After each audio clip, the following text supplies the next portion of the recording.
Su arıtma dünyasının yıldızı İhlas Aura Sebilon Unique sunar.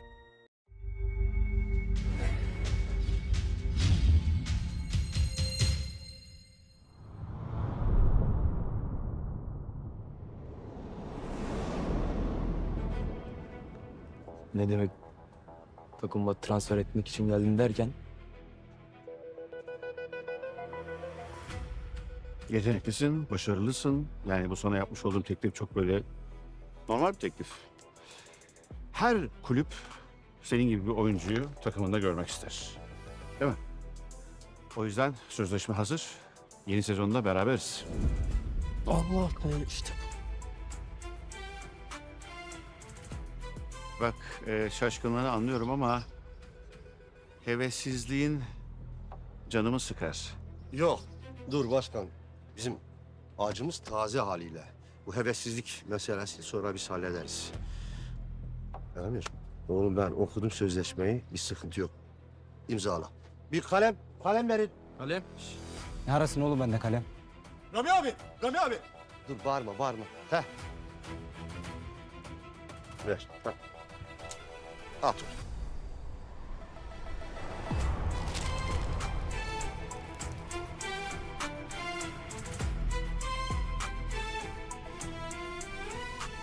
Baban imzaladı. Sıra sende. Al onu. Ha siz çoktan anlaştınız yani siz. Öyle mi baba?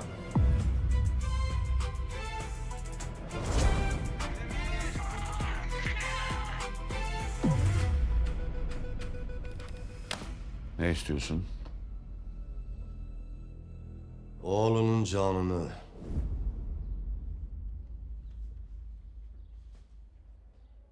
Mesele oğlum olsaydı şu anda burada olmazdık Bayram.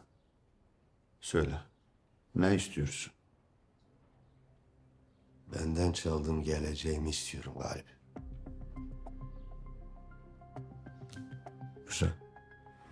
Şimdi aynı dilden konuşuyoruz.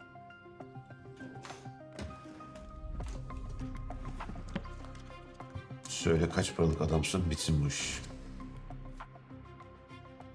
Senin şu hallerin yok mu? Böyle hep kuyruğu dik tutma havaların artist. Zenginim, güçlüyüm, ezerim diyorsun yani. Bu defa hayvan terli Galip. Öyle 3-5-0'la yırtamazsın haberin olsun. Al kendin yaz.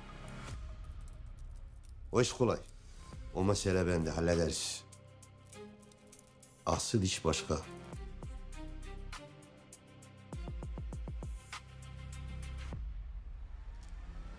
Benden çaldığın geleceğimi oğluma vereceksin.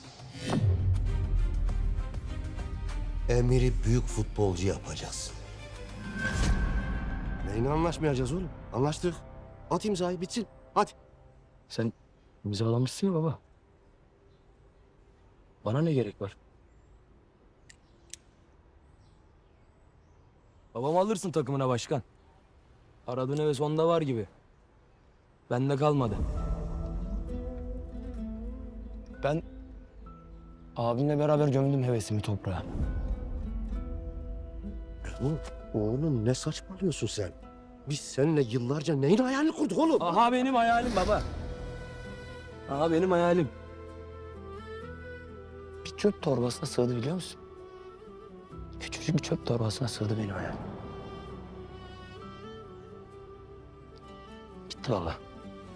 Futbol benim için bitti. Bitti.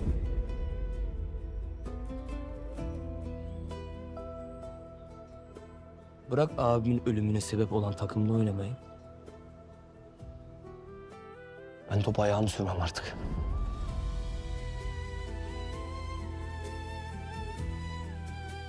Emir dur oğlum ne diyorsun? Emir oğlum nereye gidiyorsun? Emir! La oğlum mal bakmayın sizde. Gidin şunun yanına. Yürüyün. İkna edin getir şunu. Koş. Yürüyün.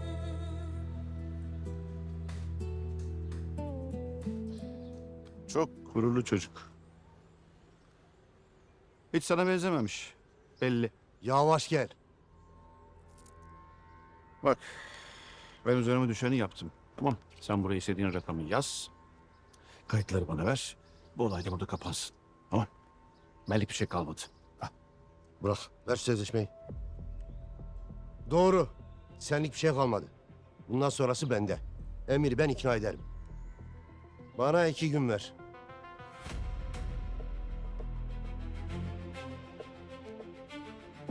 Başkanım, görüntüler bende, güvende, rahat ol.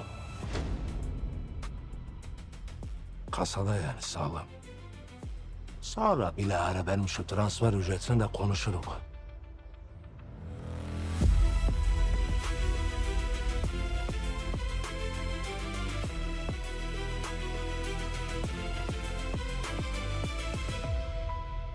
Emir, Emir. Emir, Emir, Emir. Emir bir dur Emir, Emir kardeş. Lan ne var Emir? Dur. Ne var Emir? Ne var lan? Ya sen demiyor muydun bize? He? Birimiz yırtarsak hepimiz yırtar diye sen demiyor muydun kardeşim? Yırtıyorsun işte daha ne? Ne demek lan daha ne? Sado ben 2 saattir ne anlatıyorum lan insanlara? Ne konuşuyorsunuz lan siz? Ha? Kardeşim bak haklısın. Acım büyük. Anladım bak tamam. Ama sapla saman ayır be biraderim. O ayrı bu ayrı mesele Emir. Sado az daha konuşursan kalbini kırarım. Tamam sus. Emir bir bak. Kardeşim bir bak. Oğlum bir bana bir bak ya. Bir bana bak. Bu o şans lan. Yıllardır beklediğimiz Rami'nin beynimize böyle yediği şans var ya. Heh o şans bu şans işte. Bu şans bir daha ayağına gelmez senin. İstemiyorum diyorum lan. Neyi anlamıyorsun istemiyorum. Ne için uğraştık lan biz o zaman yıllarca? Ne istedik Emir biz başka? Allah'tan belamızı istiyorduk oğlum. Tamam, bulduk. Çocuk abisini gömdü. Kardeşim sen git. Dağıt kafanı, sakinleş. En doğru kararı verdim. Ben arkandayım senin.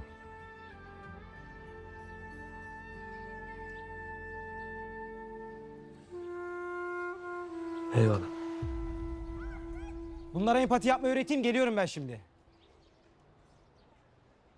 Ne bakıyorsun oğlum? He? Oğlum çocuğa dost olarak destek olacağınıza niye üstüne gidiyorsunuz? Sen ne güzel dostmuşsun be Hasan. Ha? Merdo bak.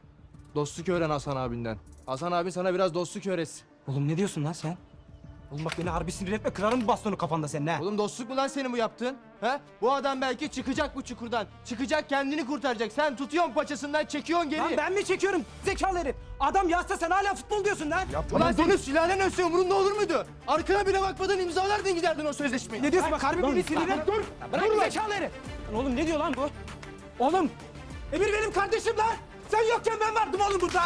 Oğlum laf mı lan bunun dediği? Bastonu getir. Senin bastonunu da dur.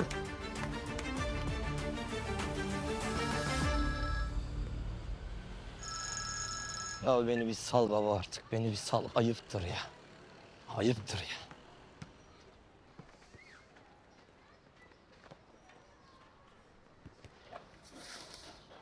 Abi Emir abi. Tugay Efendim abi. dön bakayım lan arkana.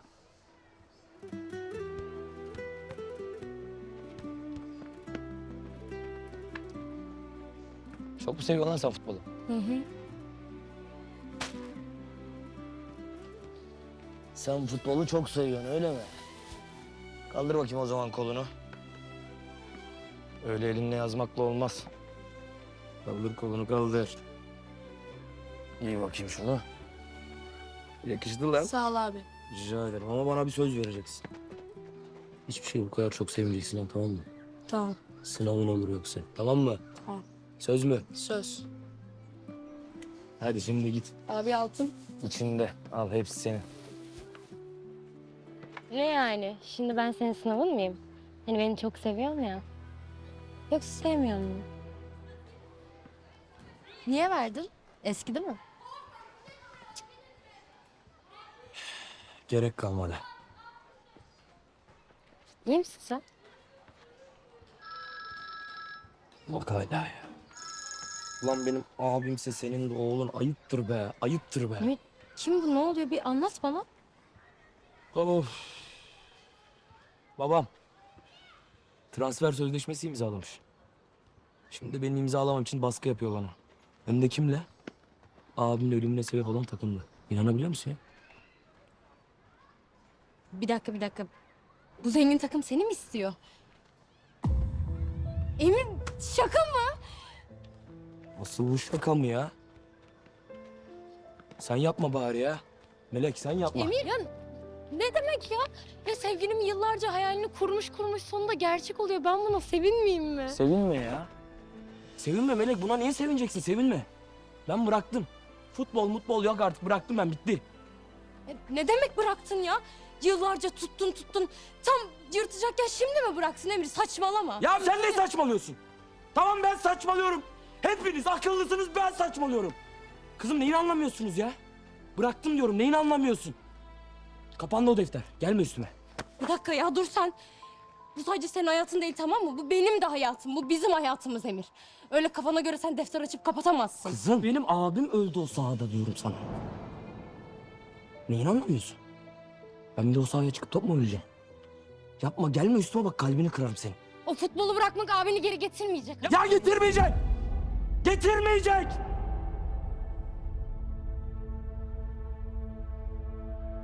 Farkındayım getirmeyecek.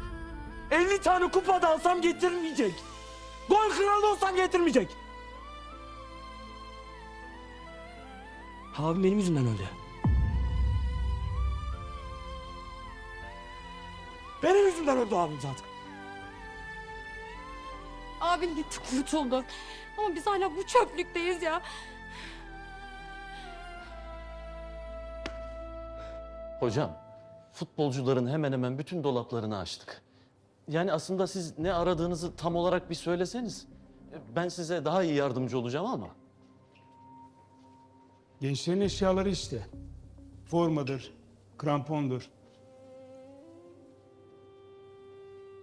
Her neyse.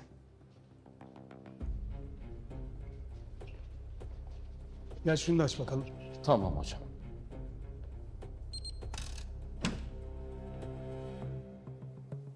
Bunu da aç. Uzay Bey'inki mi? Aç hadi aç. Bu niye boş? Uzay teslim etmedin mi eşyalarını? Yok hocam. Nasıl ya? Hiçbir şey bırakmadın mı? Vallahi maçtan sonra bir tek o bırakmadı.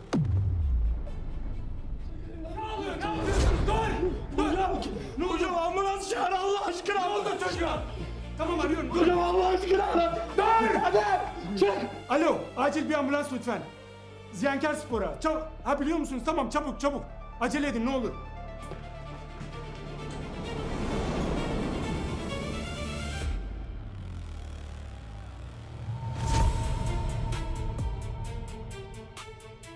Kapatabilirsin tamam.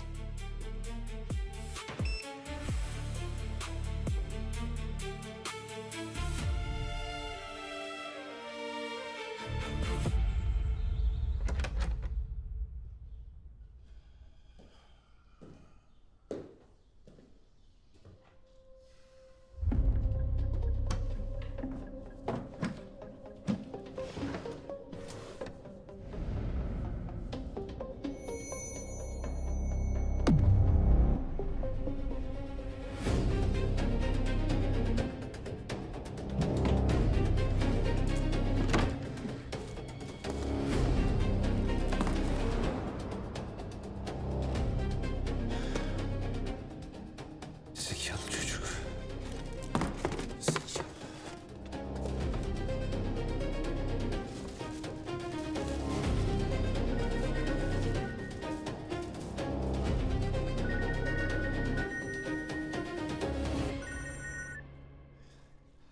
Efendim Bora. Uzay'ı biraz dağıttı yani. Birazdan fazla. Uzay mı? Gene ne yaptı? İstiyorsan gel bir toparla. Ama sen yine de benden duymuş olma olur mu? Tamam.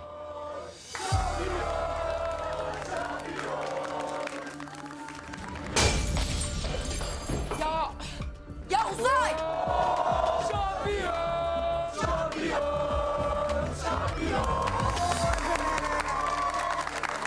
Ya Bora, nesi var bunun?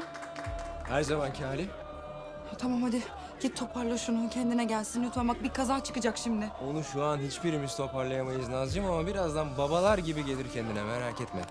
Bırak biraz daha eğlensin. O ne demek? O ne demek ya? Ya Bora o ne demek? Hasta kızım senin bu sevgilin, ben sana diyeyim. Yok. Yok başka bir şey var. Bu kadarı normal değil.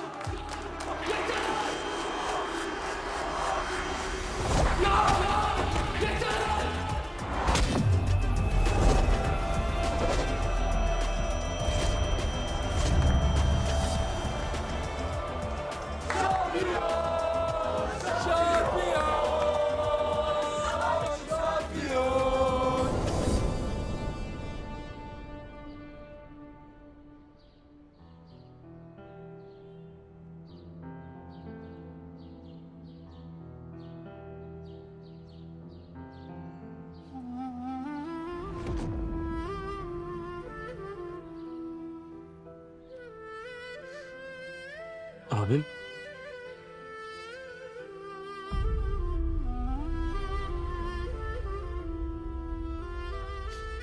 Ben geldim. Hoş geldin abim. Hoş buldum abim. Ne yapıyorsun sen burada? Düşünüyorum. Düşünüyorsun. Ne düşünüyormuş benim güzel abi? Ölünce nereye gidiyoruz Emir? Allah korusun abi, o nasıl cümle öyle? Ha, sen ciddisin. Sen mi ben mi? Yani senin cennete gideceğin kesin de. Beni Allah bilir artık, ne diyelim. Gidince geri dönebiliyoruz mu? Kalıyoruz orada abi. Olmaz. Ben yalnız gitmem. Korkarım. Korkma abim, cennet güzel, niye korkacaksın? Olsun. Sen de gel. Beni yalnız bırakma. Sen de gel. Sen de gel. İnşallah abi. İnşallah. Böyle şeyler söylemek yok. Tamam mı? Ölüm falan yok. Bırakmam seni, ben korurum seni. Koruyamadım lan.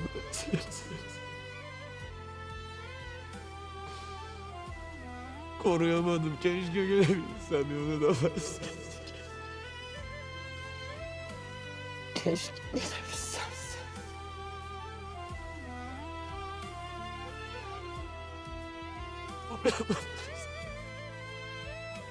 Emir. Emir. Emir. Ne arıyorsun sen burada oğlum? Abimi.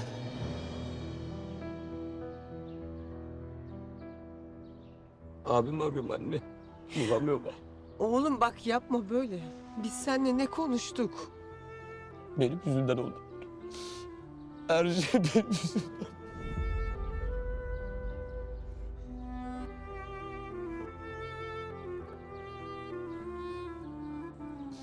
Koruyamadım abimi, benim yüzümden.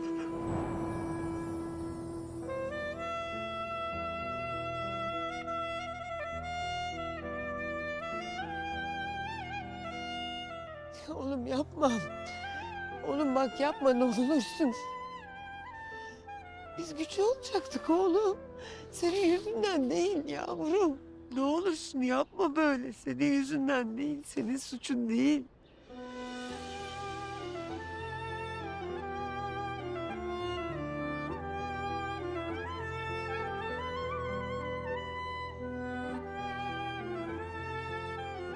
Abin üzülür Emir. Abin üzülür. O sana hiç kıyamaz. O bize hiç kıyamaz. Anne askere gidiyorum.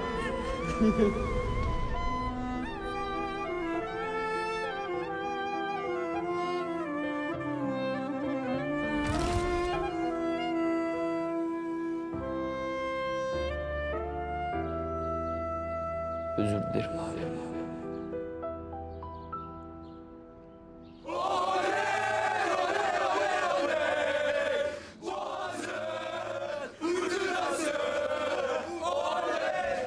Yavaş yavaş. Ya ne yapıyorsunuz Pamir Allah aşkına ya? Gel tamam iyi misin? Uzay iyi misin? Hadi tamam yeter arkadaşlar bu kadar. Hadi gidiyoruz Uzay. Uzay hadi. Naz. Ya kızım. Ben sıkıldım senin şu uslu kız triplerinden ha. Ne oluyor sana ya? Benim bildiğim Naz. Beni frenlemez aksine gaza basardı sana ne oluyor? Uzay sen hiç ayağını gazdan çekmiyorsun ki bana sıra gelsin. Şş. Hadi git bana Naz'ı çağır. Benim sevgilimi gelsin hadi. Uzay. Üf, Naz eğlen biraz ya kızım. Biz şampiyon olduk diyorum sana ya. Uzay. Biz şampiyon olduk beyler. Biz Hükmen de olsa doğru. Ne iş var lan babamın burada? Oğlum adam başkan, kulübün sahibi, o gelmeyecek de kim gelecek? Başkan buraya! Başkan buraya! Başkan buraya! Başkanım hoş geldin.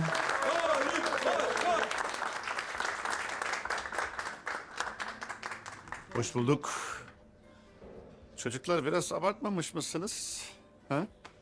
Kupa bizim baba. Kupayı aldık ya. Hep beraber bir kutlama yapmasa mıydık?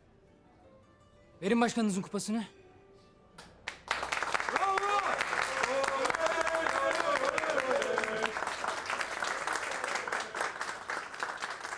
Bu kupa bizim baba. Ben hak edilmemiş kupayı tutamıyorum. Bir dahaki sefere hak edersin, o zaman bakarız. Tamam. Hak etmişiz ki vermişler. Değil mi baba? Uzay. Hak etmek. Hak mı ettiniz? Kaç gol attınız? Ter döktünüz mü? Demansın vardı, benim mi haberim yok? Hak etmek başka bir şey. Hükmen galip gelmek başka bir şey. Adam gibi toplarını oynasalardı kavga çık. Tamam. Evet çocuklar, siz eğlenmek istiyorsunuz, farkındayım. Ben size mani olmayayım. Siz devam edin. Artık önümüzdeki senenin kupasını sayarız. Sen kal. Sen çok eğlenmişsin. Seni biraz kendine getirelim. Sporcu adam içki içmez, bu bir. Tamam. Kaptan dediğin takıma, arkadaşlarına örnek olur. Bu iki. Adam dediğin hak etmediği kupanın kutlamasını yapmaz. Bu da üç.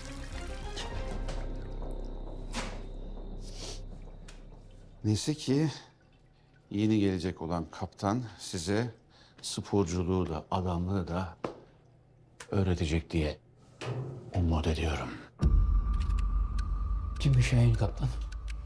Baba, bu takımda aklı çalışan, benim dışında bir tane adam gibi adam var mı acaba kaptan olabilecek? Doğru söylüyorsun. Onun için bugüne kadar kaptan sendin ya oğlum. Ama artık var. Emre yeni sezonda bizimle beraber olması için transfer teklifinde bulundum. Hangi Emir? Şu abi söylen ya da öldürülen. Sahi sen ne düşünüyorsun onun hakkında? Hı? Ne oldu sence o çocuğa? Ne bileyim ben ya. Ne olduysa oldu. Hem Emir ne alaka baba şimdi? He? Nereden çıktı Emir falan? Ne alaka Emir ya? O çocuk o kupayı senden daha çok hak ediyor. Bunu biliyorsun değil mi? Senden daha yetenekli, senden daha zeki. Ya yemişim onun yeteneğini de zekiliğini de. Baba bak ben o herifi takımımda istemiyorum. Niye? Ya sana mı soracağım? Sana sormuyorum. Neden? Çünkü o takımın sahibi benim. Sen değil. O yüzden Emir takıma transfer olacak. Teklifi yaptım, haber bekliyorum. Baba.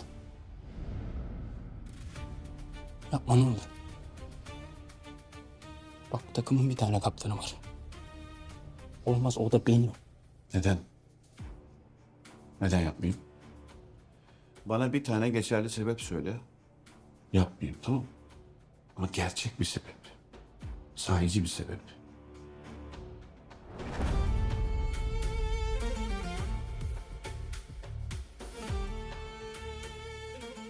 Baba çünkü...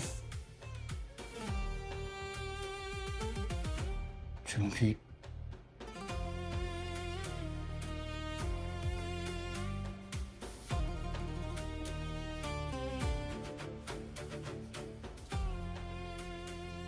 Çünkü ben o heriften nefret ediyorum. Tamam, bu kadar. Başka sebebi yok. Ben o heriften nefret ediyorum. Başka bir sebebi yok. Sen o adamdan korkuyorsun.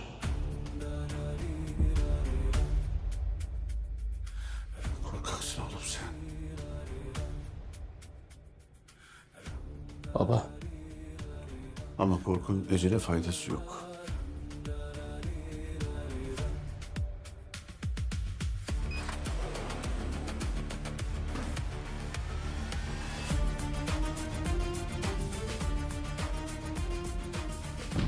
Ağlar ağlar susar. Sen de çok yüz verme.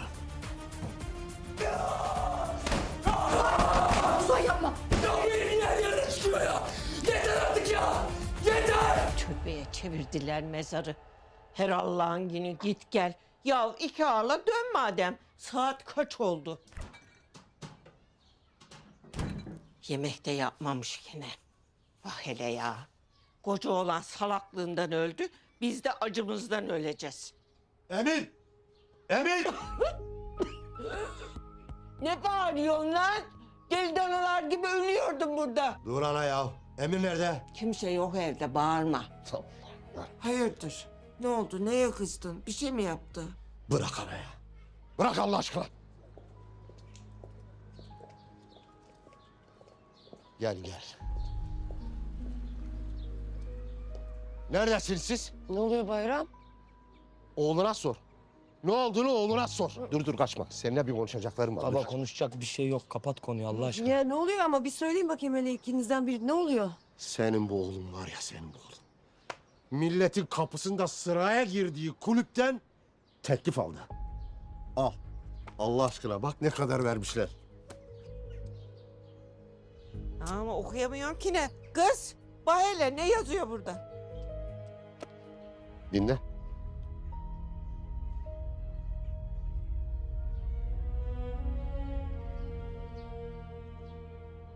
Üç milyon. 3 milyon. Ne? Ne ya? 3 milyon. Bu daha başlangıç. Zamanı geldiğinde günde kazanacaksın bu parayı. Ama bey biz kalkmış. Ya tamam Allah aşkına bir bağırma Bayram. Çocuğun da üstüne gitme. Sana kalsa hiç oynamazsın değil mi? Hiç oynamazsın değil mi? Zehra 3 milyon diyorlar. Tırık elimize sayacaklar Ya parayı. baba umurumda değil. Vallahi 3 milyon 5 milyon umurumda değil baba. Gelme üstüme ya. Ne diyorsun oğlum sen? Duymuyor musun babanın dediklerini ha? Yoksa sen de abin gibi aklını mı kaybettin? Anne. Doğru konuş ha. İyi sustum. Sus. Sen konuş o zaman ha? Ama sormazlar mı adama niye diye? Niye? Ha? Ninesi? Çünkü paşamızın abisi ölmüş. Bayram. Bizim evladımız ölmedi değil mi? Biz sarı çizmeli Mehmet Ağa'yı gömdük değil mi? Baba yapma. Oğlum bir tek senin mi canın yanıyor? Bizim canımız yanmıyor mu? Bizim ciğerimiz yanmıyor mu sanıyorsun sen? Baba yapamam. Ben o sana bir adım atamam. Gelme üstüme artık. Gelme. Oğlum daha ne yapacaksın? Başka ne yapacaksın ki? Tamam Bayram tamam. Okur. Okumak istiyor çocuk belki. Hangi parayla Zehra? 40 bir dükkandan ancak karnımızı doyuruyoruz. Hangi parayla okuyacak? Ben çalışırım Bayram. Gerekirse ben girerim işe çalışırım okuturum oğlumu. Tamam. Boş boş hayaller kurmayın be. Ben çalışırım baba. Tamam hafta sonları gelmem dükkana. Sabahtan gelirim sana iş bırakmam. Yük olmam baba sana. Merak etme. Çalış çalış. O ateşin başında kebapları çevir bakalım. Böyle şapır şapır terlerken çalış. Çalış da gör ebedi. Tövbe tövbe. Çalışırım baba. Ya Emir dur oğlum. Bırak çalışsın. Bırak Zehra bırak. Oğlum burası ziyankar. Buradakilerin sonu belli. Buradan çıkış yok.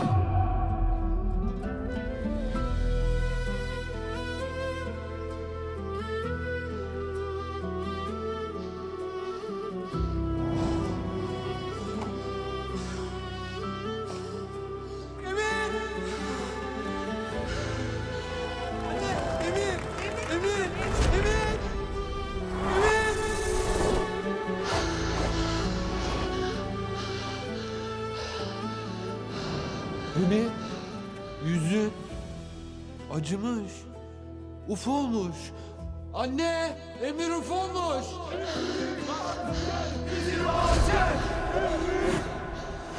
Ben şehit oluyorum değil mi abi?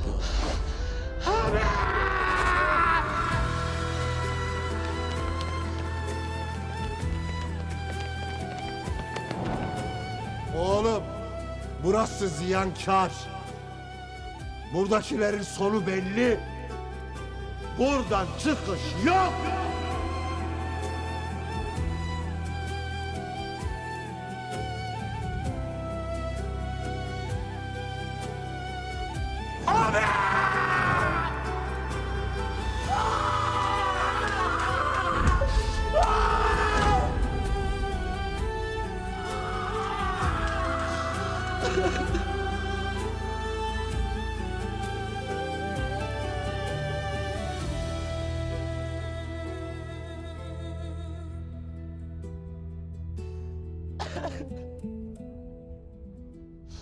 Niye gittiler? Niye bıraktılar?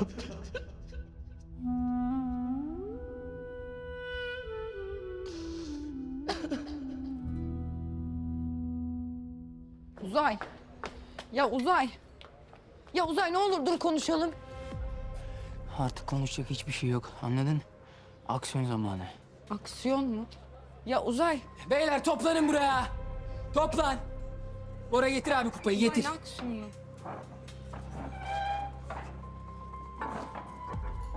Evet beyler.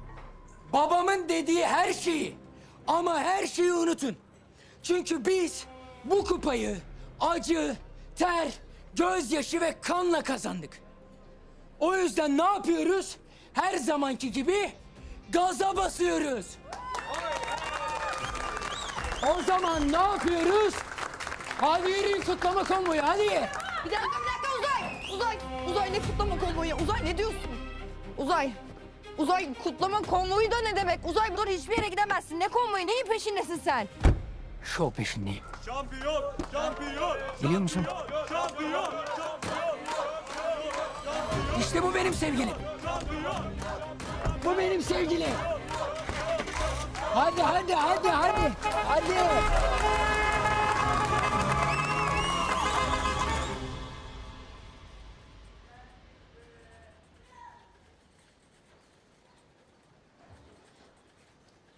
Sado'ya da Mert burada mı? Hasan var. Ne lazım?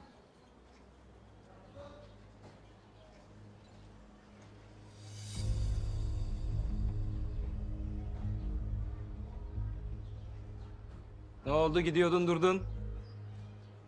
Söyle hadi ne istiyorsun?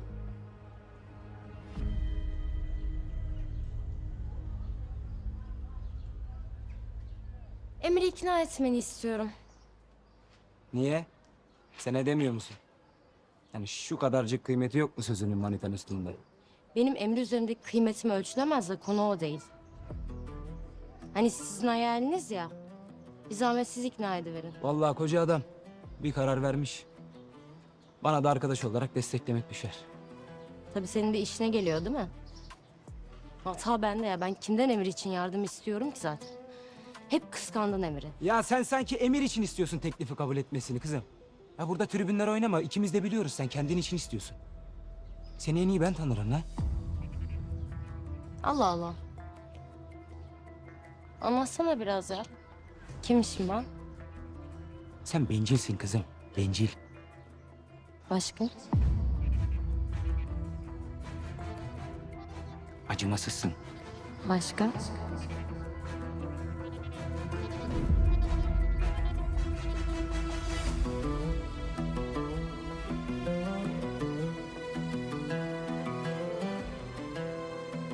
Sen bir adamın başına gelebilecek en büyük belasın.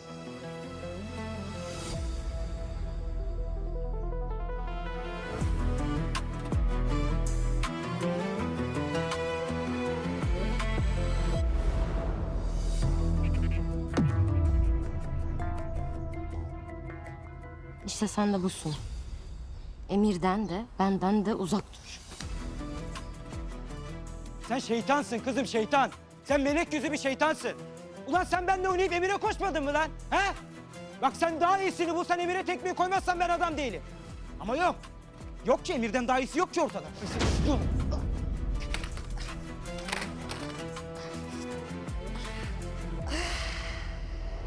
Uzay tamam yeter yaptın zaten şovunu. Hadi dönelim.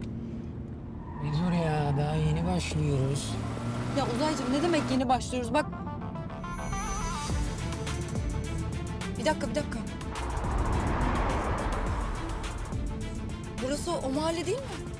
Uzay bizim bu mahallede ne işimiz var? Sen delirdin mi? Uzay yok sen gerçekten delirdin. Geri döner misin? Uzay lütfen diyorum bak geri dön. Ne iş? Uzay ne yapıyorsun? Uzay lütfen yapma bak herkesi toplayacaksın Uzay. Azıcık eğlenmene bak ya. Uzay ne olur bak lütfen Uzay. Ne oluyor lan?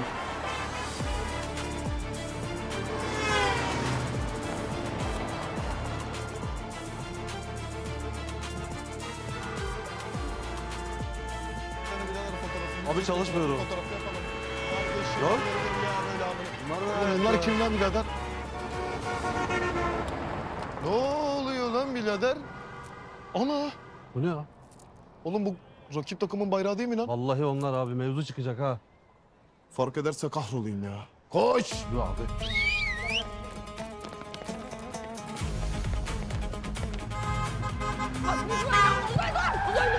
Uzay yapma ne olur Uzay lütfen. Uzay lütfen. Uzay ne yapıyorsun? Ne yapıyorsun? Uzay öldürteceksin kendini ne yapıyorsun? Ya kızım bir sakin olsan Allah'ını seversen. Uzay sen sakin ol ne olur. Uzay yapma lütfen gidelim. Hadi bak çalıştır arabayı. Hadi ne olur. Naz. Uzay deme bana, ne olacaksa olsun. Yapma. Ben korkak değilim. Tamam sen zaten korkak değilsin ne hala. Selamun aleyküm ziyankar sakinleri. Uzay. Aleykümselam. Aleykümselam. Bora ne yapıyorsun oğlum? Öldürecek kendini. Git Allah aşkına sok şunu içeri ya. Aynen. Hadi sıkıysa sen git al gel. Köpek balığı gibi sardılar yine etrafımızı. Bir şey yapsanıza ya.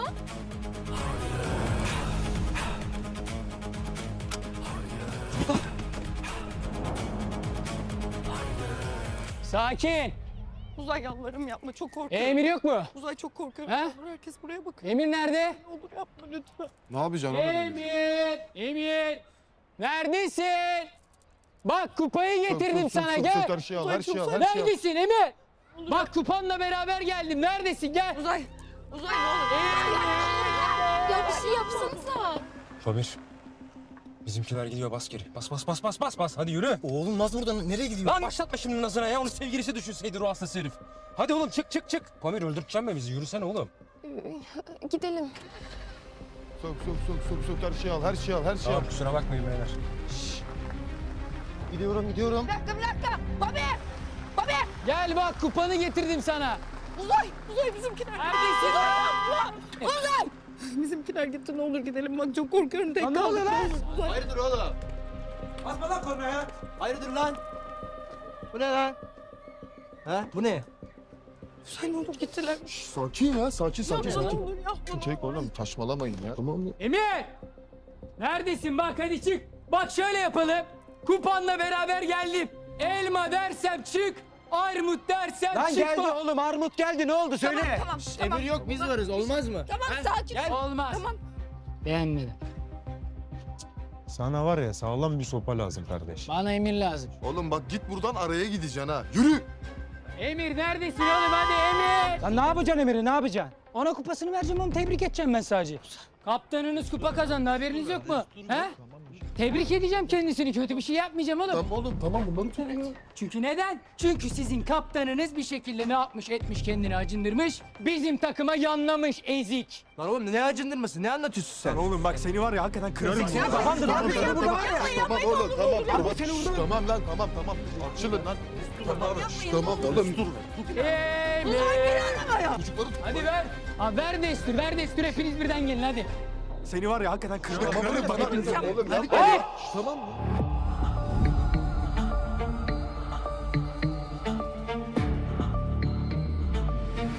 Bir hoş geldin demek yok bunun ben geldim.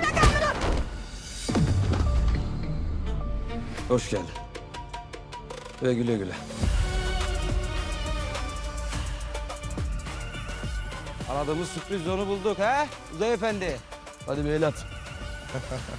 Tabii ya 10 numara oldu bence. Çok güzel oldu yani. Tam yerinde bir hareket oldu yani. Benim tadım kaçtı ya. Lan tamam boş yapmayın bir tutun ucundan hadi. Bir şey söyleyeceğim. Dili boğazına kaçmış olabilir. olmaz. Şey yapsana. Çevir. Buraya yükleyelim hemen. Gel böyle gel. Mala zarar vermeyelim. Biraz öne götür böyle şey yapalım. Şöyle kafayı koy. Kafayı koyalım abi. İlkerim kupayı alsaydın sen.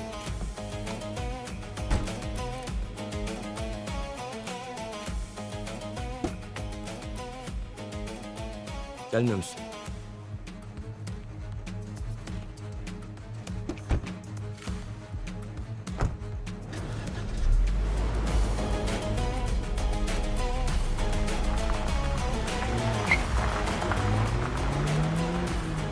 Emir?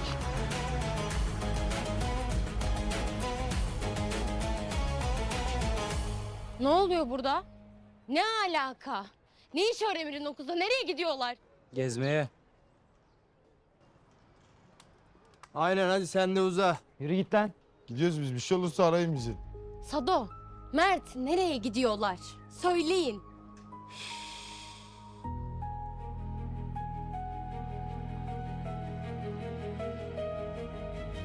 Bu mu adresi?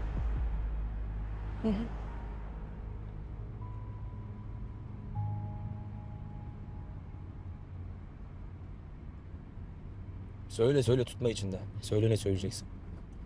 Öldü mü? Tövbe estağfurullah. Ne gülüyorsun ya? Komik bir şey mi söylüyorum burada? Kafa atmak ne demek? Sen ne yaptın az önce ya? Biz ne yaşadık? Onca şey yaşandı. Buna mı takıldın? Ha? Ya sence boğa gibi tosladın çocuğa resmen. Kırmızı göstermeyecekti o zaman sevgilim. Tembihlersin bir dahaki sefere. Allah Allah. Ama öyle bilirdi. Kötüye bir şey olmuyor. Merak etme. Teşekkür edeceğin yerde bir de üste çıkıyorsun. Ben mi teşekkür edeceğim sana? Ben sana niçin teşekkür edeceğim pardon? Bayıltmasaydım şu an sevgilinin cenazesini taşıyordum. Tamam mı? Sağ çıkamazdı benim mahallemden. Anladın mı? Ya ne kadar nazik, ne kadar kibar bir insansın. Ya size iyilik yaramıyor anlaşılan. Vallahi yaramıyor size iyilik. Sus bari. Lütfen sus. Ayrıca şimdiye kadar ölmediyse de birazdan havasızlıktan ölecek bagajda. Hadi dur şurada da çıkaralım bagajdan. Şurada dur. Dursana. Ya hey kime diyorum dursana şurada.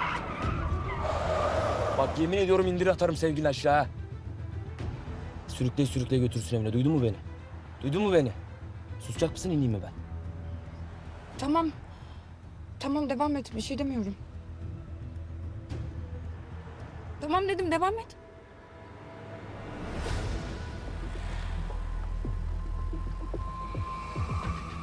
En azından arka koltuğa... Naz.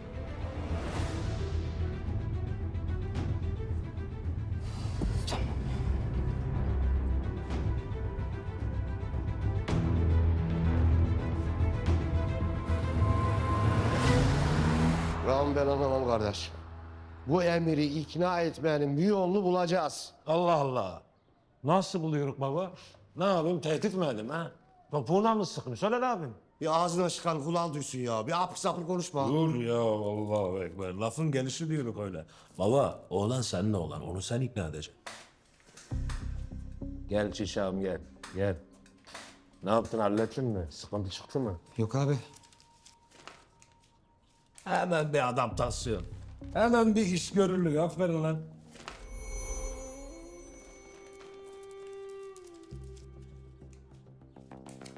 Ha. Hadi. Dostum. Rami buldum. Allah'ıma kitabıma buldum. Emir'in yumuşak kanı kim? Abisi. Abisi artık yok. Kardeş. Geriye kim kaldı onu söyle. Ya kim kaldı işte? Bizim çocuklar kardeşleri yani. Aynen kardeşler. Onlar kötü yola düşse ne yapar Emir? Abu şerefime namusuma yıkar ortalığı. Yangın var kirve. Doğru kardeş. Onlar sürmesine izin vermez.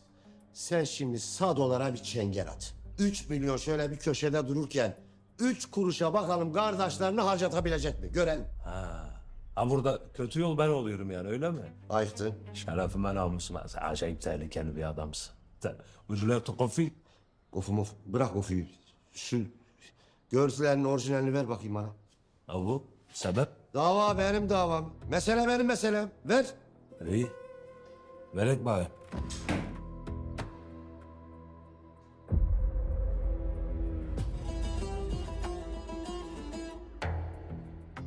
Bundan sende başka yok değil mi? Baba nasıl lafını nasıl konuşuyorsun ya? O zaman emir bende, çocuklar sende. Göreyim seni. Galip Bey odasına sizi bekliyor Tarık Bey. Ne içersiniz? Bir sade kahve alırım. Ama müsaadenizle önce bir lavaboyu kullanayım. Tabii ben size eşlik edeyim. Gerek yok sağ olun. Yolu biliyorum ben.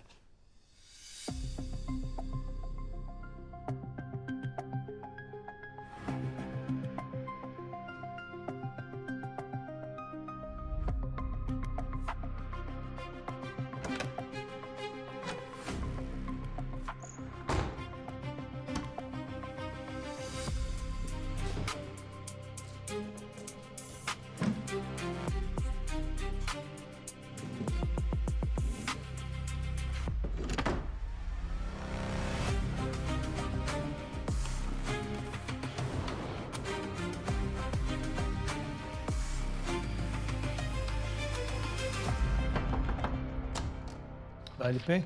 Hocam gel. Bu ne güzel sürpriz böyle. Nasılsınız? İyiyim, teşekkür ederim. Buyur geç. Kusura bakmayın habersiz geldim biraz. Estağfurullah.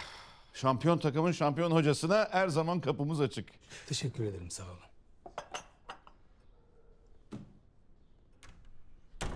Şampiyon demişken vefat eden çocuk. Karşı takımın oyuncusunun abisi yani. Onunla ilgili bir gelişme var mı diye merak ettim ben de.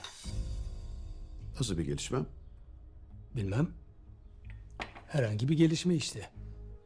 Ölüm sebebi, bir şüpheli falan. Yani benim aktarabileceğim bir gelişme yok. Ama seni sırf buraya bunu sordurtmak için getirdiyse belli ki sende var. Hayırdır? Yo, öyle merak ettim. Üzüldüm çocuğa. İşte kafama takıldı da biraz. Yazık oldu gencecik çocuk. Allah rahmet eylesin. Bizimkiler için de kötü bir durum. Travmatik bir olaya şahit oldular. Uzay nasıl? İyi mi? Yani bir travmalandı, bir travmalandı. Hani Allah aşkına hocam ya. Kupa kutlamasındalar. Sen bizim çocukları merak etme. Onlara hiçbir şey olmaz. Tamam mı? Ama madem buraya kadar geldin, seni eli boş göndermeyelim. Abisi için değil ama kardeşi için bir gelişme var. Nasıl? Onu bizim takıma transfer etmek için teklifte bulundum. Benden 2 gün süre istediler. İlginç. Evet, ilginç. Yani düşünecek ne var anlamadım. Normalde balıklama atlaması lazım böyle teklife. Yok. Yok aslında. Çocuğun düşünmesi ilginç değil. Çocuk abisini kaybetti. Üstelik bizim maçta. Düşünmesi çok normal. Asıl ilginç olan sizin teklifiniz. Neden? Benim bir spor kulübüm var. Çocuğu takıma transfer etmek için bir teklifte bulundum. Yoksa nüfusuma geçirmek için değil. Nesi ilginç bunun? Zamanlaması. Çocuk yetenekli bir çocuk. Abisi vefat etmiş. Hiçbir zaman kazanamayacak bir takımda oynuyor. Bir fırsat vermek istedim. Doğru söylüyorsunuz. Peki nedir bu güçlü empatinin sebebi? Benim cümlemi bana satıyorsun ha? Demek ki biz de insanmışız, robot değilmişiz hocam. İyi. Sevindim. Ne diyeyim? Hayırlı olsun diyelim. Bu nereden çıktı şimdi böyle ya? Allah Allah.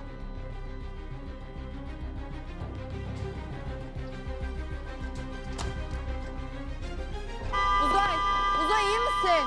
Emir aç şunu Emir! Emir! Ya Uzay! Uzay iyi misin? Aç şunu Emir! Ne oluyor ya? Ne yapıyorsun? Naz, Galip amca. Uzay'ın arabasıyla ne yapıyorsunuz? Uzay nerede? Uzay Efendi bugün hiç olmaması gereken bir yerdeydi başkan. Ama şimdi burada. Ait olduğu yerde merak etmeyin. Ne diyorsun oğlum sen? Nerede? Anlamadım. Burada Galip amca. Hey, dur, sakin. Sakin, tamam. Ne oluyor oğlum? Ne yaptığını sanıyorsun? Vallahi benim bir şey yaptım yok hoca. Ama sizin oğlan pek rahat durmuyor, ben söyleyeyim size. Kupa kutlaması ayağına konvoy yapıp daldı mahalleye. Paketiniz de burada. Şu kupayı da alayım şuradan, ziyan Ay. olmasın. Uzay iyi misin? Uzay Uzay iyi misin? iyi misin oğlum? Uzay iyi misin? Uzay, Uzay. gel. Uzay iyi misin oğlum? Uzay. Uzay iyi misin Uzay? Alın bunu götürün. Hadi. İncitmeyin.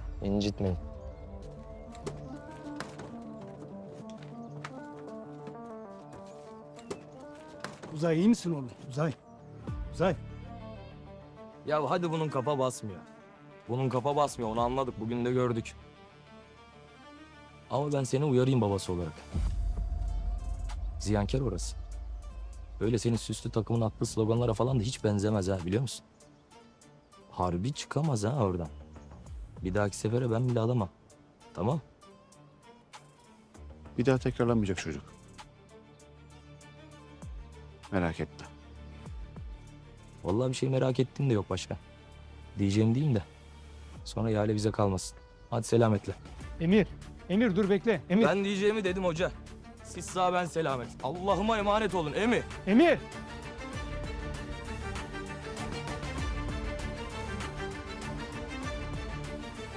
Seni evine bıraksınlar Nazcığım. Uzay kendine geldiğinde iyi olduğunu beni arasın olur mu? Çantamı alayım.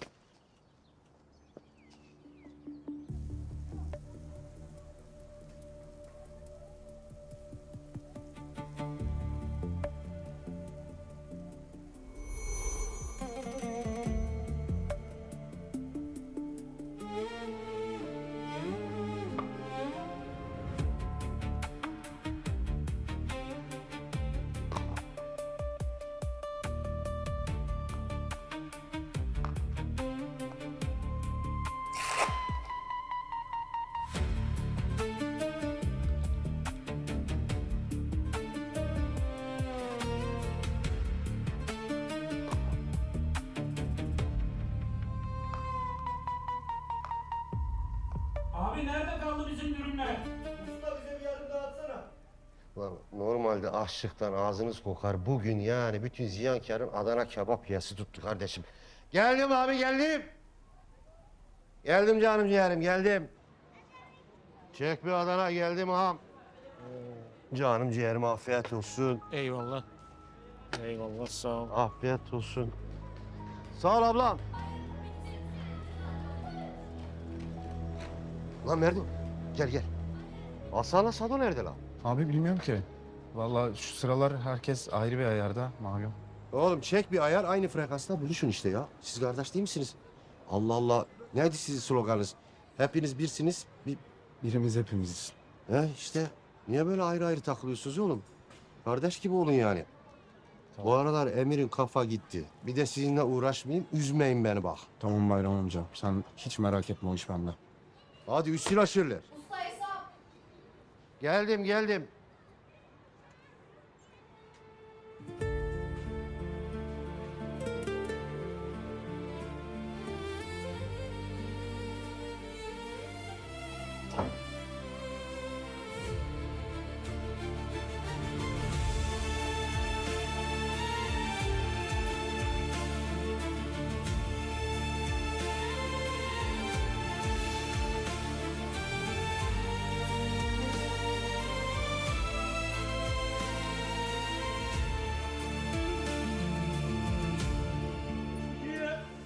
Oğlum lan ayağını kırıyorsun.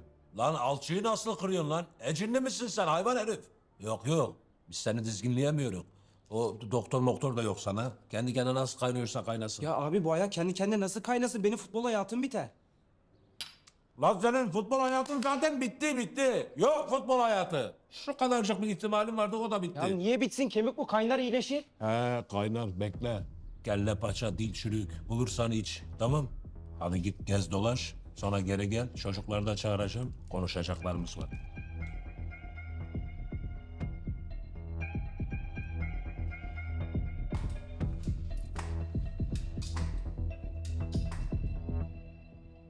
Saklanma lan odana. Kupa nerede kupa? Hayvan herif artistlik yapıyordun bir de bana. Bedelsiz bir duygudur. Fiyakalı duruştur. Büyük futbolcuydu. O kupayı kazanıp gözüme sokacaktın güya. Ziyankar sporlu olmak onurlu bir duygudur. Madem kupayı getirdin Ziyankar. parasını getireceksin. Lay lay lay lay lay lay lay lay lay. Ziyankar. Duydun mu lan? O ziyankar. Git para getir hele lan.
Allah'ım ya Rabbim.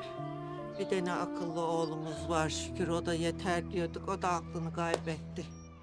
Haydi gözümüz aydın. Anam bu hele. Vallahi ensemden geliyor. Kaç kız? Bilmiyorum vallahi. Allah bir çene vermiş bir sus da ölçeyim. Kız nasıl susayım ha? Nasıl susayım? Ne diyor bak? 3 milyon. Abo yok anam yok. Gömün beni siz beni koca oğlanın yanına gömün rahatınıza bakın. Sen Anam. kalk biz içeriye geçelim senin başına güneş geçmiş. Hadi kalk. Ha. Bana bak Zehra. O oğluna söyle. Aha da and içtim. Eğer o sözleşmeyi imzalamazsa hakkım helal değil. Duydun mu? Anam. Abo kız. Ha. Esah'tan başım döndü ya. Ha, bak Esrah'tan dönmüş başı Ana. seninkinin. Ha, gel. Abo Gel. 20'yi geçti ha. 30 olmuş 30. Ha. 30. Aley Hadi. sen Geç benimle bak. dalga mı geçiyorsun? Ay babaanne kurban olayım geç içeri ya.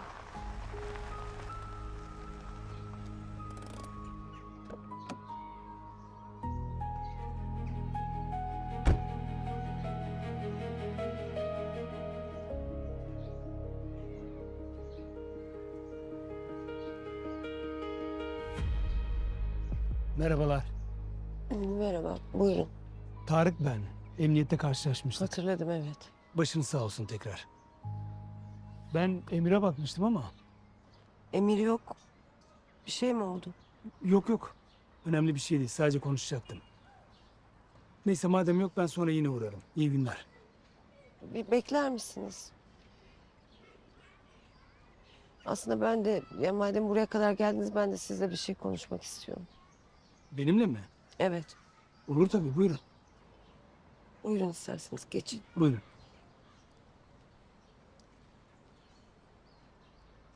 Teşekkür ederim sağ olun.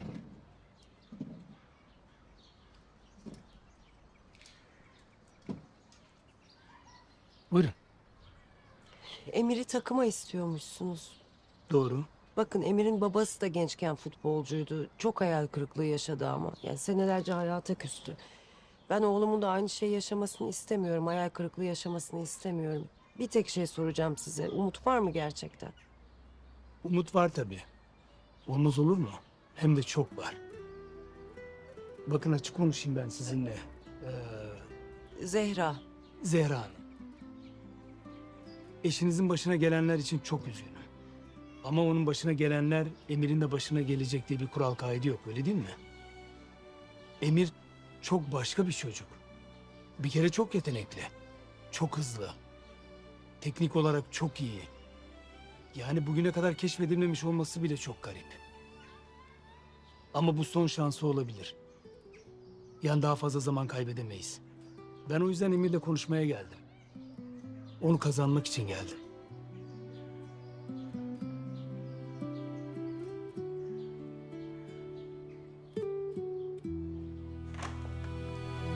Baba. Özür dilerim. Farkındayım, şu an çok fazla ileri gittim ama yani sen benim öyle üstüme gelince... Ben senin üzerine gelince... Hı? Evet oğlum, ben senin üzerine gelince ne oldu? Anlat. Anlat, ne oldu? Sen neden gittin o mahalleye? Ölmek için mi? Ne istiyordun? He? Ama bak, Emir seni öldürmedi, eve kadar getirdi değil mi? Değil mi? Demek ki neymiş? Emir senin gibi katil değilmiş. Bak, yine denkleşemediniz oğlum. Yine Emir büyüktür Uzay. Gördün mü? Baba bak, yemin ediyorum ben sana, bu kazayla oldu ben... Kes! Kaza olsun, polise gidersin. Korkmazsın, kaçmazsın öyle. Ama sen korktun, kaçtın. He? Kaçmadın mı? Korkup kaçtın. Her defasında kendimi teselli etmeye çalışıyorum. Korkak değildir diye, ama yeniden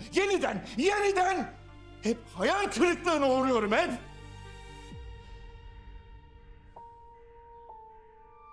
Belki de o zaman daha ümidi kesmeliydim senden. Belki de. Ya da belki de hiçbir zaman çocuk yapmamalıydım baba. Belki de senin gibi bir adam hiçbir zaman baba olmamalıydı. Ulan senin benim gibi baban olmasa 3 gün yaşayamazsın sen. Ben o çocuğu keyiften mi alıyorum zannediyorsun takma ha? Babası senin ne halt yediğini biliyor. Ne demek biliyor ya? Her şeyin farkında Naz. Nereden biliyor? Nasıl görmüş? Kendisi mi görmüş? Kendi gözüyle mi görmüş? Keşke gözlerine görmüş olsaydı. O zaman ispat etmek zorunda kalırdı. Ama o çete bozması kulüp başkanı Rami'nin elinde kamera kayıtları var.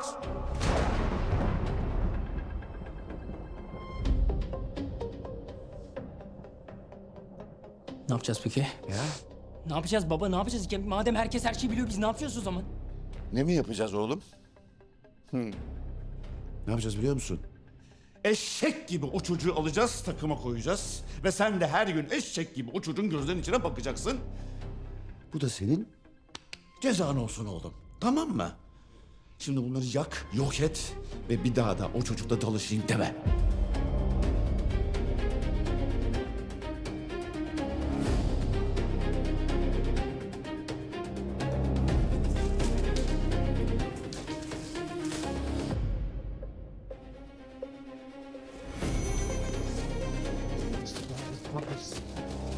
Allah seni kahretsin lan!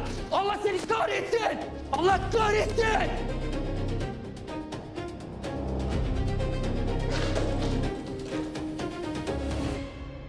Selamun aleyküm. Kolay gelsin abi. Oğlum hoş geldin. Hoş buldum. Ya. İnşallah hayırlı haberlerle geldin. Hayır babam. Dedim ya sana da dükkanda çalışacağım diye. Müsaaden varsa tabii. Çalış. Dükkanda çalış. Bu cehennem ateşinin karşısında bir kebapları çevir bakalım. Görelim seni. Çalış. Al yavrum. Hı. Ben işi bırakıyorum. Tamam. Bundan sonra dükkan sana emanet. Çalış bakalım hadi.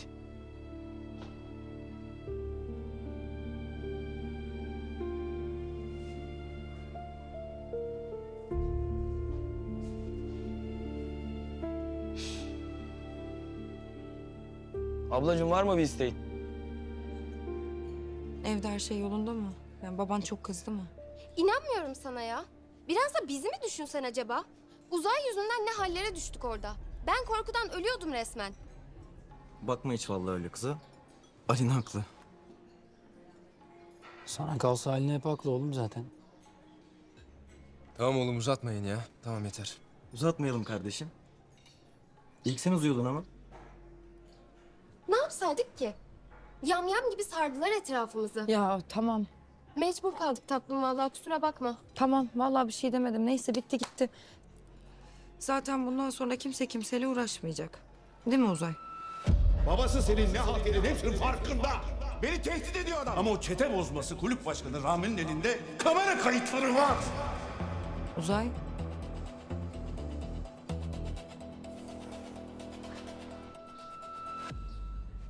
Benim ev almam lazım.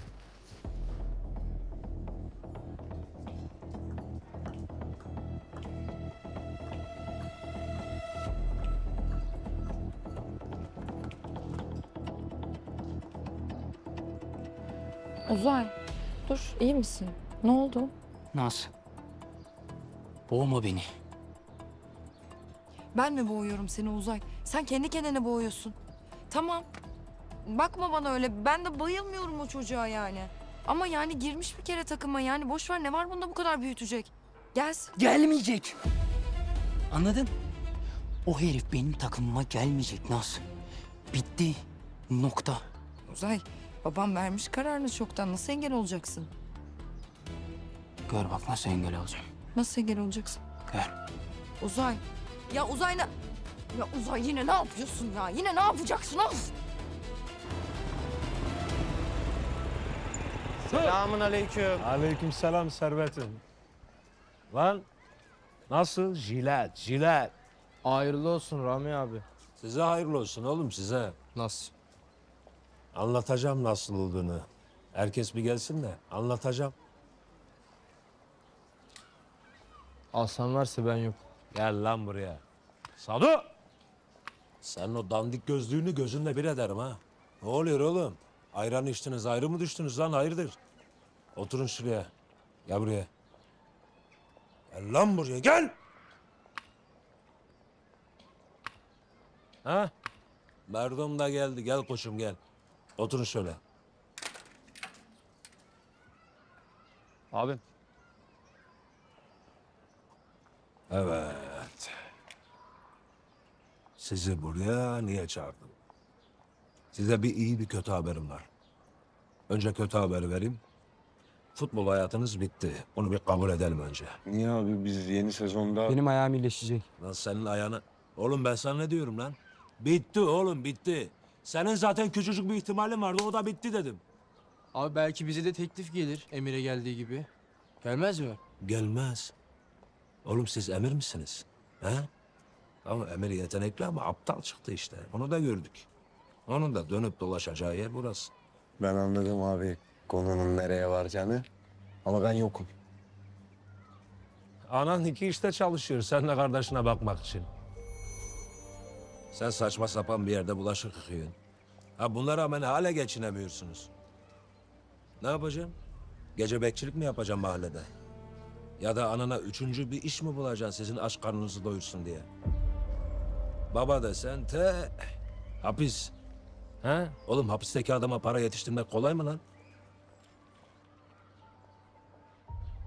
Sadu Bey, yevmiyle çalışıyorsun. He? Lan oğlum en son seni otobanda su satarken görmüşler. Haydi bunların hepsini geçtik. Baban belinde her gün odun mu kırsın? Bunu mu istiyorsun? Ne sanıyorsun? Babanın parası sana mı kalacak? Adam parayı şişelere yatırıyor, şişelere. Ve Hasan, sana ne desem canını yakacağım ama diyeceğim koçum. Sende ne ana var ne baba. Ha şu plazaya yemek getiriyormuşsun geceleri, kuryelik. Ne sanıyorsun oğlum? Yaşlı dedenin maaşıyla senin kuryelik paranla ev mi döner lan? Ya işte böyle acı gerçekler boynunuzu büker. Ama dua edin ki ben varım. Ben sizin başınızı, boynunuzu yere eğdirtmem oğlum. Oğlum, kimsenin ağız kokusunu çektirmem size. Lan ben sizi yarı yolda bırakmam. Ha, fakat yolumuzu değiştiriyoruz. Rota yeniden oluşturuluyor. İtibar, güç, para.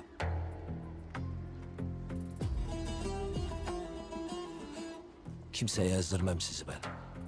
Heh. Bu da size futboldan sonra hayatta sunacağım ikinci şans. İyi haber buydu. Benimle çalışın. Oğlum niye yeni Ramizsiz olmayasınız? Neyiniz eksik lan? İyice düşünün taşının. He derseniz de ha şu oyuncaklar sizindir.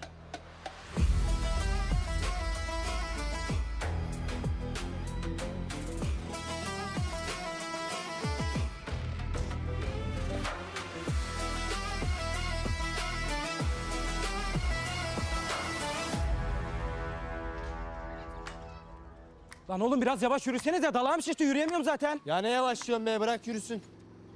Oğlum sana mı kaldım lan? He? Kafanı gözünü kıracağım Yiyorsa şimdi. yetişip kırsana. Ya bir dur ya, Harbi bir bir dur. yerini kıracağım şimdi bak. Dalaşmanın zamanı değil bak artık. Buna söyle oğlum onu sen. Ya bir sakin ya. Bir sakin. Meselemiz başka. Rami'nin teklifi. Oğlum ben kabul edemem. Babam gibi olamam ben. Siz de olmayacaksınız. Bizden suçlu çıkmaz oğlum. Oğlum bizden bir cacık çıkmaz. Suç muç ben eve ekmek götüreceksem her işi yaparım. Hop. Şimdiden düştü kucağa bak. Oğlum var mı başka yolu ha? Ya olmak zorunda Hasan. Olmak zorunda. Yeter ki biz böyle iki laf işittik diye hemen yelkenleri suya indirmeyelim ya. Yeter ki birbirimize tutunalım oğlum. Lan siz de bırakın şu aramızdaki gerginliği artık. Oğlum sen ne çabuk unuttun. Yan mahalledeki çakallar seni alıp dövecek Hasan olmasa. Bu korudu seni. Zor aldım ellerinden. Ya sen bir sus ya. Lan senin 2 ay önce elektriğin kesildi. Bu çocuk hamallıktan kazandığı parayı babası içkiye yatıracaktı. Vermedi, gitti bir ton dayak yedi üstüne oğlum bak. Söylenmeyecek şeyleri söyletiyorsunuz bana. Kim yapar oğlum bunu? Ha? Kardeşler yapar. Oğlum biz kardeşiz. Bunu bir hatırlayın önce. Oğlum baksanıza birbirinizin yüzüne. Senin tipin. Oğlum bir insana bir gözlük hiç mi yakışmaz? Lan Ver şunu. Ver. Oğlum ne yapıyorsun ya? Ne diyeceğim, millet soracak. Babamdan dayak yedim mi diyeceğim. Al sana bulaştılar 10 kişiydiler. Bu da nazar boncuğu diyeceksin oğlum. Gel buraya gel. Ver. Ne oldu lan? Acıdı. Ha şöyle be. Bakın şimdi gideceğiz. İlk iş Emir'i ikna edeceğiz. O yükselecek, bizi de çekecek. Lan oğlum ne zaman yükselecek? Sanki 4 büyükten teklif aldı be. Ya oğlum girecek işte böyle böyle. Burası açacak adamın önünü. Şimdi adama 3 milyon para ödüyor. Ne? 3 milyon mu? Neymiş ya? Oğlum ne zannettiniz ya? Bak parasında pulunda değilim ha. Adam hayatının hatasını yapıyor oğlum. Böyle bir fırsat ne zaman gelir? Gidelim. İkna edelim şunu. Hadi la. Hadi. Hadi yürüyün de yavaş yürüyün o zaman. Hızlı da yürüyorsun ha. Sizden hızlı yürüdüm. Ya babacan bir sakin ol artık ya. Çocuklar yok demedi zaten ama bir zaman ver çocuklara mevzuyu bir sindirsinler. Aman yok. Rami galiba 2 gün dedik. Ha tamam. Şerefime rahat ol. Bak buraya yazıyorum. Çocuklar yarın bir gün buraya gelecek. Hop Emir de teklifi kabul etti. Bitti gitti bu kadar. Easy ya easy. İnşallah kardeş hadi. İnşallah kardeş. Aha Bunun ne işi var la burada? ne bileyim ben. Merhabalar. Selamlar hacı. Hayırdır inşallah. Hangi rüzgar attı sizi buraya? Başınız sağ olsun tekrar. Sağ olasın. O gün siz de cenazedeymişsiniz.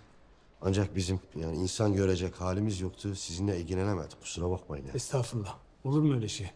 O kadar insan içinde nasıl görecektiniz ki? Çok üzüldük hepimiz.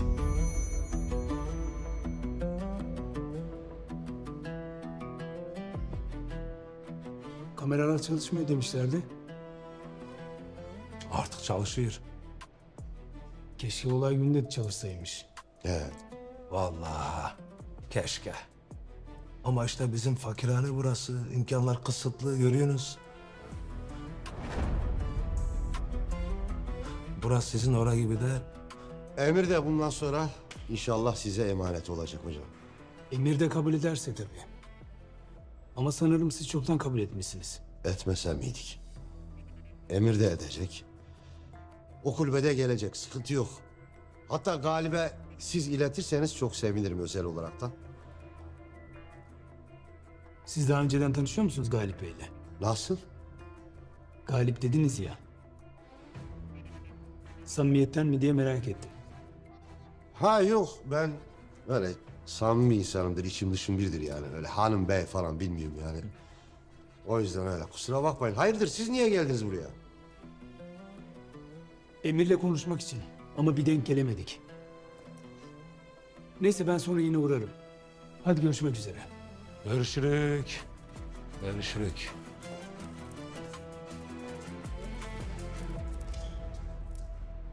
Emir dedi ama bana çok inandırıcı gelmedi. Hayırdır? Yoklama çekmeye mi gelmiş bu? Bak hele. Bu biliyor olmasın gerçeği. Yok oğlum ya. Oğlunun katil olduğunu önüne gelene anlatacak hali yok ki Galip'in. Olur mu öyle şey? Oğlum lan.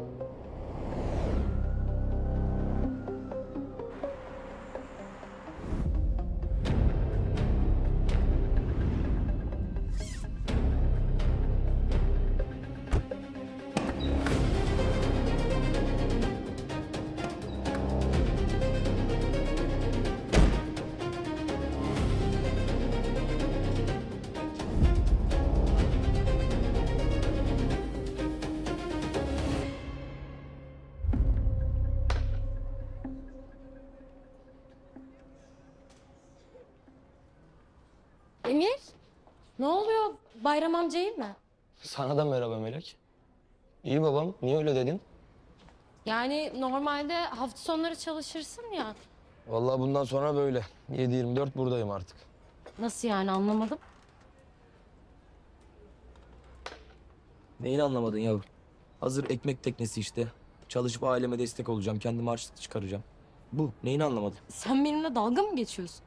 Bu mu bizim geldiğimiz nokta şimdi? Geldiğimiz nokta derken biz hep buradaydık Melek. Bir yere gittiğimiz yok. Hani benim babam kebapçı ya, Bayram Usta, hatırlarsan.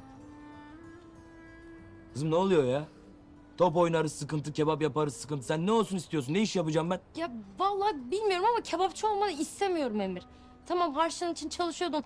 Tamam ona neyse de bu değil. Benim hayallerim bu değil. Yani ayıp etmiyorsam tabii. Vallahi oldu biraz ayıp. Baba mesleği sonuçta. Nesi varmış ki kebapçılığın anlamadım. Yani padişahlık mı bu? Babadan oğula mı geçiyor kebapçılık? Vallahi elde olan bu Melek Hanım. Elde bu vardı onu yaptık. Biraz hayallerinizi yıktık kusura bakmayın ama. Ya bırak benim hayallerim tamam. Senin hayallerin peki? Yavrum benim hayalim yok konuştuk bunu hallettik. Tamam mı? Aileme yük olmayayım sana mahcup olmayayım. Ki evvelallah olmam da. Taşı sıksam suyunu çıkarırım kız ben. Bana yeter. Sana da yeterse tabii. Yetmiyor mu? Bu mu bizim gerçeğimiz, geleceğimiz? Bu dükkan mı? Bu ya Melek. Gerçeğimiz geleceğimiz bu dükkan. Sen en iyisi ne yap biliyor musun?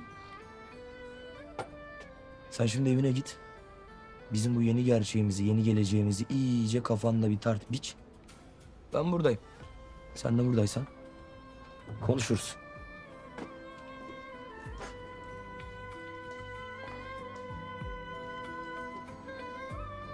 Ya sen buradaysan ben de buradayım tabii ki. Başka nerede olacağım ben?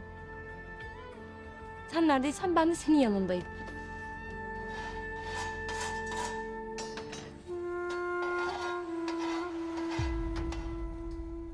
Artist. Kolay gelsin. Bak kız ana bak. Şimdiden tanımaz bize. ha. Ne oldu lan senin gözüne? Dövdüler abisi yetti iş. Rahat dursaymış o da. Hop kardeşim burası trafiğe kapalı alan geçemiyoruz maalesef. Beyler işim var şakanın sırası değil. 2 dakikan da mı yok ya? Aynı meseleyi konuşacaksak 2 dakikamı bırak 2 saniyen bile yok Merdo. Ya tamam Emir anladık. Gerginsin. Ne somak yapıyorsun ya? Bak gidelim hep beraber bizim mekana. Köprüaltı Palas. Şöyle karpuz, kavun, peynir biraz oturalım. Sen de bir dök içini, bir rahatla, bir kendine gel. Bu nedir ya? Sado. İşim var dedim oğlum. Tamam. Uzatmayın. Allah Allah. Allah Allah. Oğlum bu mu senin işin? He? Topçusun sen, topçu. Sana mı soracağım lan ne iş yapacağımı? Sana mı soracağım ne iş yapacağımı? Oğlum ne oluyor lan? Ne bu tavır? Bir şey mi dedi çocuk sana? Hayırdır? Sana hayırdır lan? Hani empati yapmayı öğretecektin arkadaşlarına. Öğretemedin mi? Ters mi tepti? Hasan efendi. Emir. Kardeşim aklını başına al diye buradayız ya biz. Oğlum bu fırsat bir daha ayağına gelmez. Şimdi acıların çocuğunu oynamanın sırası değil abi. Top oynamanın sırası ya. Emir vallahi yapma bak böyle dağılıyoruz ha. Oğlum sen çıkacaksın bizi de kurtaracaksın. Lan ne kurtarması lan? Benim gözümün önünde abim ölmüş, onu kurtaramamışım. Ben kendimi kurtaramamışım. Sizi mi kurtaracağım lan? Benim yüküm bana yetmez mi oğlum? Ne ağırlık yapıyorsunuz bana? Ya tamam kardeş anlıyoruz. Ama sen de bizi gör yalnız değilsin. Ha sen diyorsan ben bu acının altında kalırım. Eyvallah biz de kalırız. Bu adamlar senin seçilmiş kardeşin değil mi? Ben senin kardeşin değil miyim? Hı? Anca beraber kanca beraber değil mi Emir? Oğlum, sana ben kardeş hak etmiyorum lan. Elimdeki kardeşin ne olduğunu görmediniz mi oğlum? Kaçın kurtarın kendinizi, beni de darlamayın, tamam mı? Emir, sen demiyor muydun bize birimiz hepimiz, hepimiz birimiz için diye?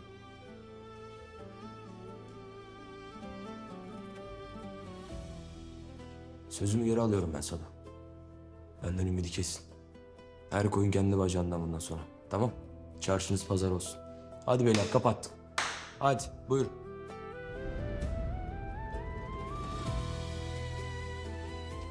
Öyle mi? Öyle.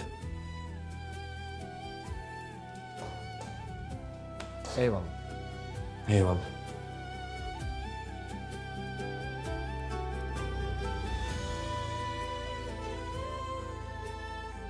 Oğlum Emir yoksa ben varım lan bu saatten sonra. Ha? Tamam mı? Ben bakarım, ben kollarım sizi. Şunun haline bak. Ben varım oğlum bu saatten sonra. İyice dağıtmış kendini. Bırakın ne hali varsa görsün. Nereye? Sence? Bekle kardeş, anca beraber kanca beraber. Gel buraya.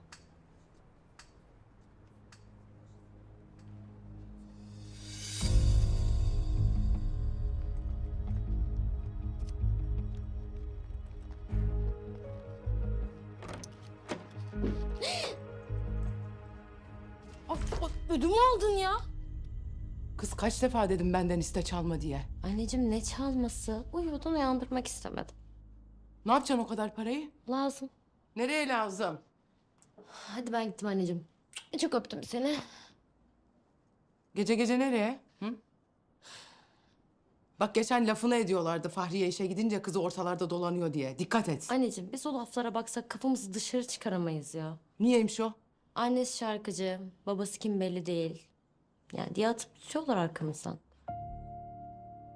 Babası belli değil mi? Ne yapalım? Mezara mı sokalım kafalarını aha bu diye? İşte o yüzden anneciğim insanları çok dinlemesen, tamam mı? Hadi seni seviyorum.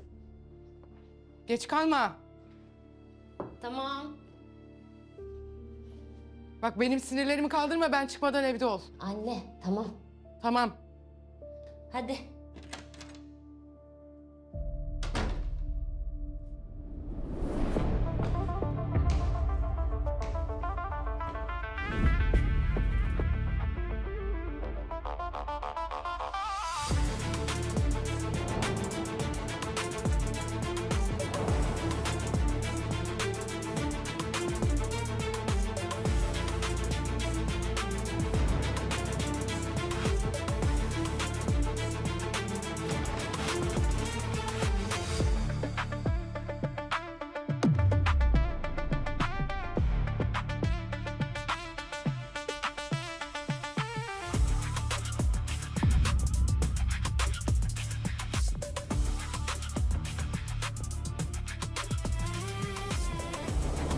Emir!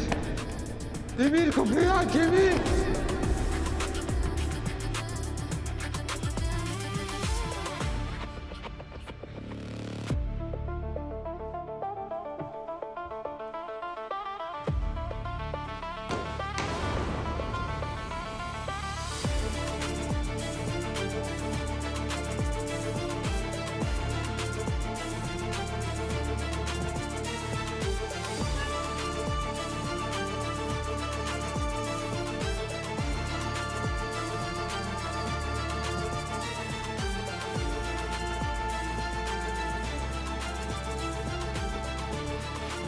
Ha Rami. Alt tarafı 3 tane çocuğu ikna edecek. Vereceksin ellerine 3-5 kuruş, he diyecekler. Başka ne diyecekler ya? Yapma ya. Vallahi baba o kadar kolay değil o iş. Ya anlatamıyor muyum? Çocukların mayası temiz maalesef. Olmayacakmış ha. Niye olmasın ya? Ya diyet ki olmadı. Baba görüntüler sende değil mi? Sokarız galibin burnuna, gelsin paralar. Rahat ol. Rami derdim para olsa ben o sözleşmeyi Emir'e imzalatmaya niye çalışayım kardeşim? Vaktiyle kaçırdığım fırsatı oğlum kaçırmayacak. Yeteneği heba olmayacak. Benim bütün derdim gücüm bu. Tamam ben bir şey demedim onu demek istemedim. Ya görüntüleri benden niye alıyorsun işte? Burada güvendeydi yani anlayın mı? Allah bilir nereye sakladın görüntüleri. Benim dükkanda. Öyle bir yere sakladım bir şeytanın aklına gelmez. Güvende. Rahat ol. Abu.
Ulan cüzdan be. Ulan Emir. Ulan Emir.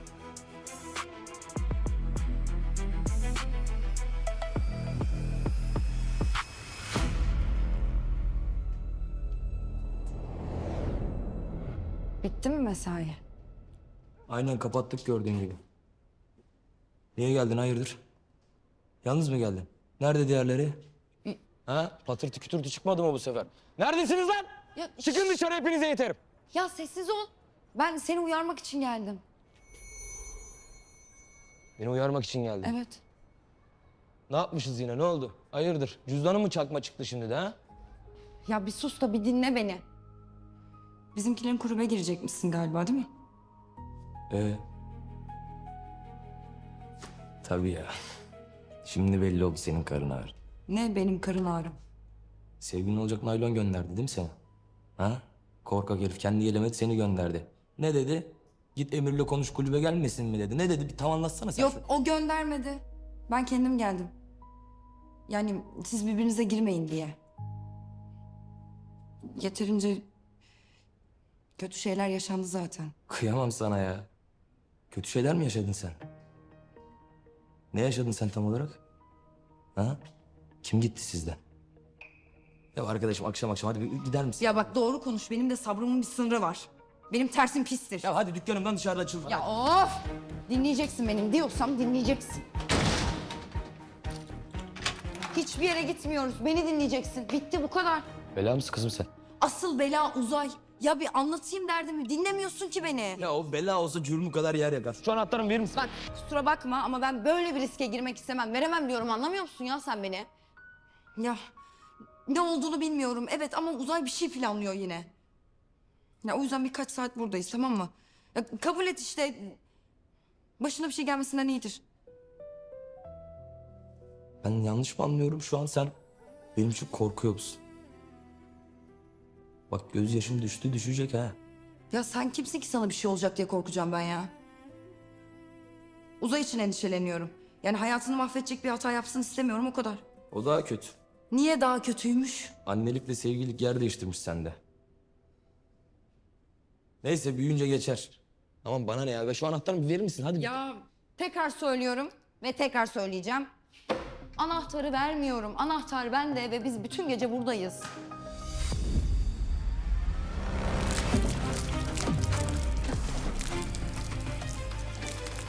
Ben de tekrar söylüyorum, sana ayırdığım sürenin sonuna geldim. Şu anahtarı verir misin? Ne oldu sürenin sonuna denk gelince? anahtarı- Ya vermiyorum. Ver şunu. Vermiyorum Ver dedim. dedim. Ya vermiyorum. Ver, verir Ya misin? hayır bırak. Ya ver. Yani-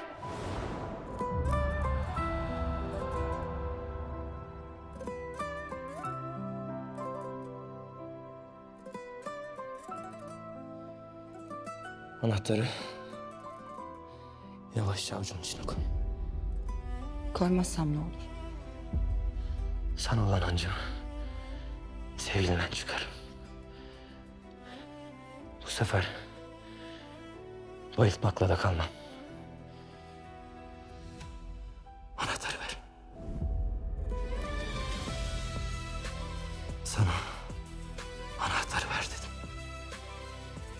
Ben de sana anahtarı vermiyorum dedim.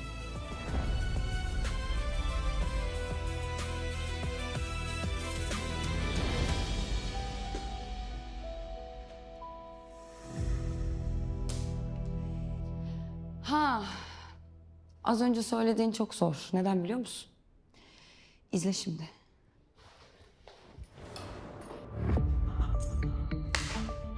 Artık sabaha kadar buradayız bugün. Deli misin sen ya?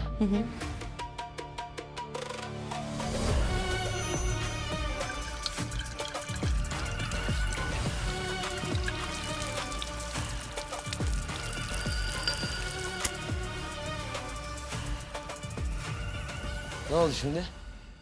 Ne oldu? Anahtar gitti. Anahtar gitti, anahtar gitti diye ben kimseyi arayamayacak mıyım? Ha, bu kapıyı kimse açmayacak mı bize? Ya sen hiç teslim olmaz mısın ya? Hı? Sence? Evet, bence de olmasın. O yüzden soruyorum zaten.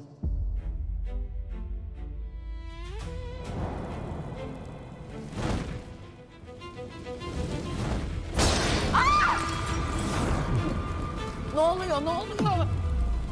Ne oluyor? Ne oluyor? Sakin ol, sakin ol. Ne oluyor lan? Ne oluyor lan?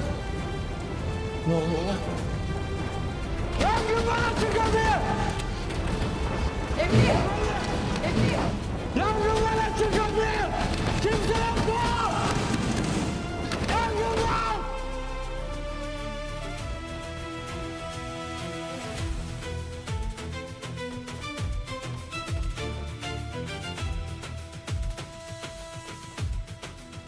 Açın kapıyı! Emir. Emir burada öleceğiz. Nasıl çıkacağız şimdi Emir? Sakin ol, ne oluyorsun? Bekle, bekle itfaiye. Bekle telefon. Sakin ol, bana bak. Sakin ol, bende kal. Alo, alo yangın çıktı, mahsur kaldık. Adres veriyorum. Ziyankar Mahallesi. Olay arada abi. Bize verdiği için otomatikmen yani de bir şeyler... Doğru. Ana harbiden dükkan yanıyor. Koş. Haber ver. Lan Sero. Lan. Çık. Yangın. Benim dükkana gel. Gel. Lan. Koş. Sero gel. Koşun. Oğlum biraz yavaş yürüsene, ne koşuyorsun lan? Tamam oğlum Oğlum nerede koşuyorum?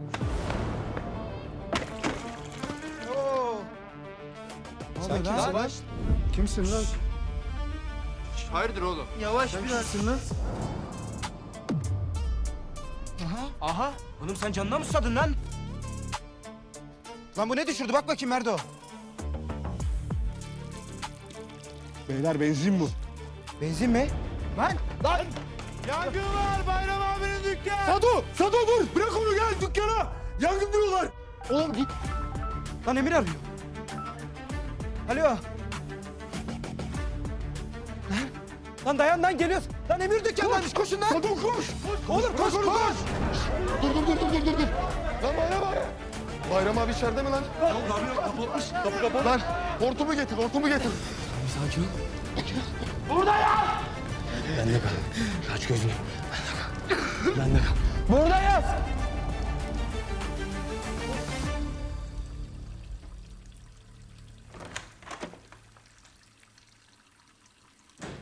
Kız ne ara geldin duymadın? Melek ne oldu eline? Anne kaynar çay döktüm ya, çok fena oldu elim. Kızım dur öyle olmaz suyla buz koyacağız dur. Niye dikkat etmiyorsun ya? Tamam.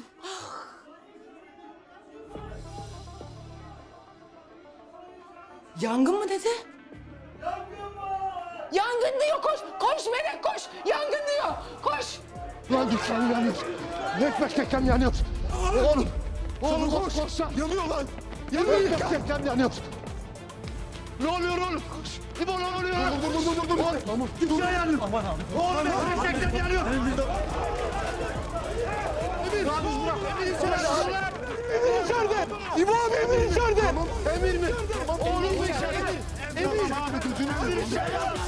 Emir içeride. Emir içeride abi. Emir mi?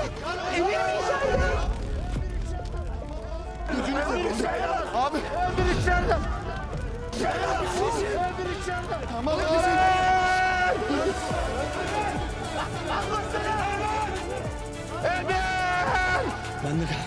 Bende kal. Gözünü aç. Allah aşkına bana. Aç gözlerini. Ya burada yaz. Hasan! Naz bende kal. Gözüme bak. Kurtaracaklar bizi. Sesleri duy. Baba! Bak bizi kurtarmaya geldiler. Bana bak. Baba!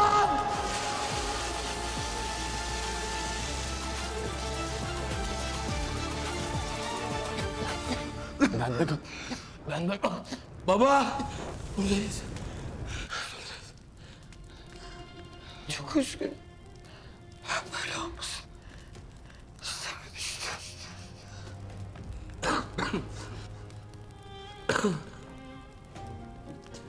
Buradayız. Ben de çok üzgünüm.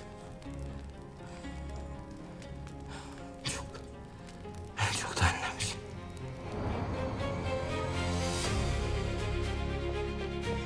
Allah'ım Emir oğlum.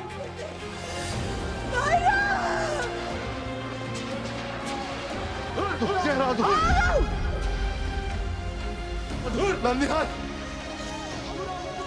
Gel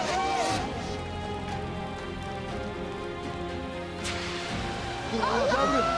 Gel buraya.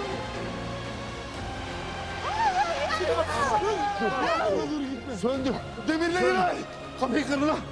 Kapıyı getir. Getir. Canlı ya. Getir. Böyle bir, iki, üç.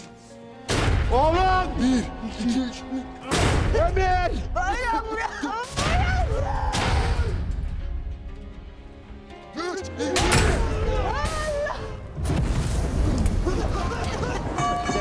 Geri gel. Emir. Git daha güzel. Git daha güzel. Dur. Dur.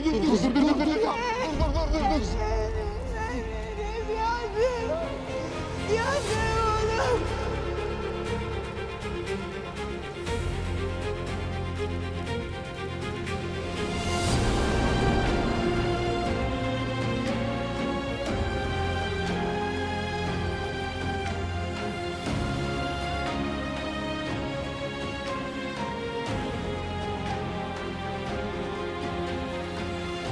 Lan Emir.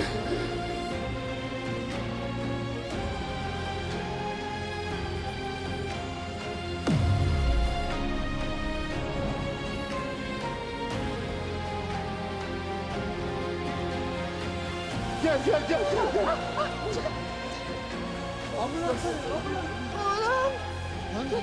Emir. Emir'im buradayım anne.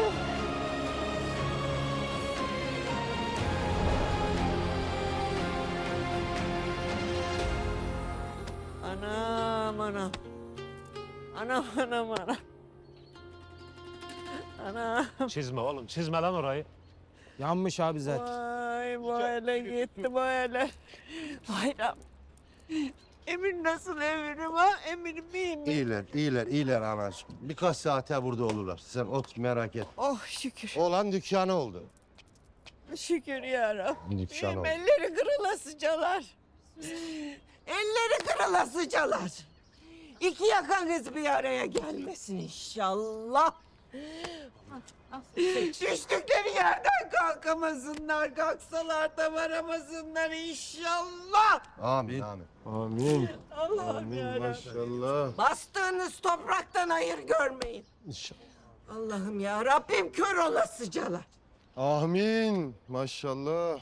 Pamuk nenemin de beddua repertuarı ne gelişmiş be. Yani senin düşmanların da geldi bizim dükkanı buldu Rami ha. Bu hayatta insan hiçbir bir dostu olmaz. Hadi dostu yok, koruman da mı yok? Yanında sürekli öyle mobiletler vızır vızır. Onlar ancak sahilde dolaşsınlar. Hey yavrum hey. Ne diyorsun ya? Bayram amca bunun Rami abiyle ne alakası var? O Uzay denen şerefsiz yaktı ya dükkanı. He. Ne diyorsun lan sen? Biz onu dün gece elinde bidonla yakaladık. Doğru mu diyor lan? Doğru diyor Bayram abi. Ya normalde ben o kopili kaçırmazdım da işte böyle yangın çıktı, bağırışlar, çığlıklar falan derken o araya gitti yani. Ulan içeride sakladığımı bilip de o yüzden mi geldiler yaktılar dükkanı? He? Neyi anladılar? Kim anladı? Yok yok bir şey yok bir şey yok. Rahatına bak rahatınıza bakın.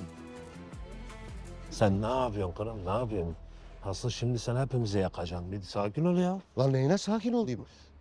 Ulan sakladığım görüntülerden eser kalmamıştır bu yangında. Bitti gittik görüntüler. Nereye gidiyor görüntüler? Yavaş gitsin ya. Bende yedeği var abi. Nasıl edeyim? Vallahi mı? Ama sen bir Rami'ye bir güven artık ya. Yeter. Lan oğlum sen demedin mi bu görüntülerden bende artık yok? Yemin billah etmedin mi? Ben senin hangi sözüne güveneyim, neyine güveneyim ben senin?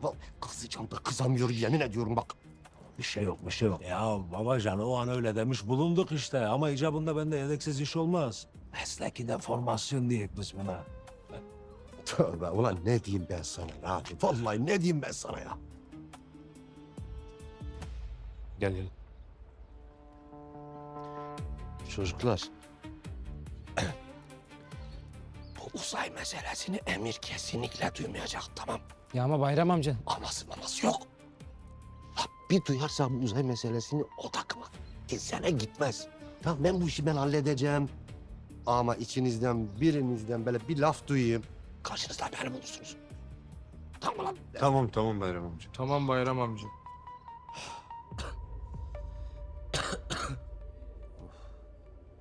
Anne, Naz da içerideydi. Nerede Naz? İyi mi? İyi oğlum. İyi merak etme bak.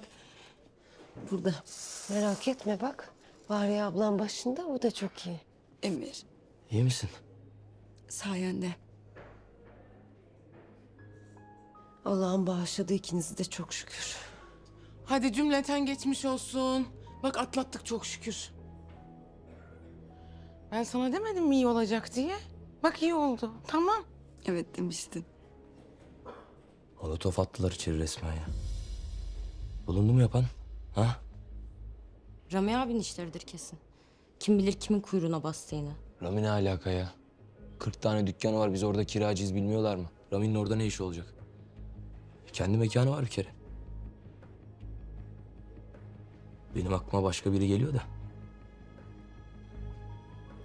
Emir kim? Uzay. Kim olacak? Tabii bizim aklımız ermez böyle şeylere. Kesin bir hesapları vardır. Tamam canım ya neyse çıkar kokusu yakında zaten. Siz niye yoruyorsunuz kendinizi? Siz iyisiniz ya gerisi boş. Ha, evet. Sen birkaç yudum daha içer misin kızım? Olur.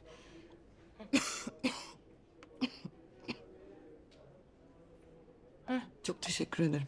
Şifa olsun. Babanı arasak mı bir daha? Aa, inmiştir uçağa ben arayayım onu. Edecek şimdi o da tabii. Çalıyor. Heh. Alo babacığım. Ben sana şimdi bir şey söyleyeceğim ama endişelenme tamam mı? Tamam söyleyeceğim. Nasıl endişelen? Hastanedeyim ben. İyiyim merak etme bak sonra anlatacağım babacığım iyiyim diyorum. Konum atıyorum bekliyorum. Baba iyiyim. Konum atıyorum bekliyorum tamam. Hadi görüşürüz. Geliyor mu? Geliyor. Ha, iyi çok şükür. Tamam sen baban gelene kadar biraz daha dinlen tamam. Tamam. Yorma kendini. Ben buradayım. Tamam tekrar çok teşekkür ederim.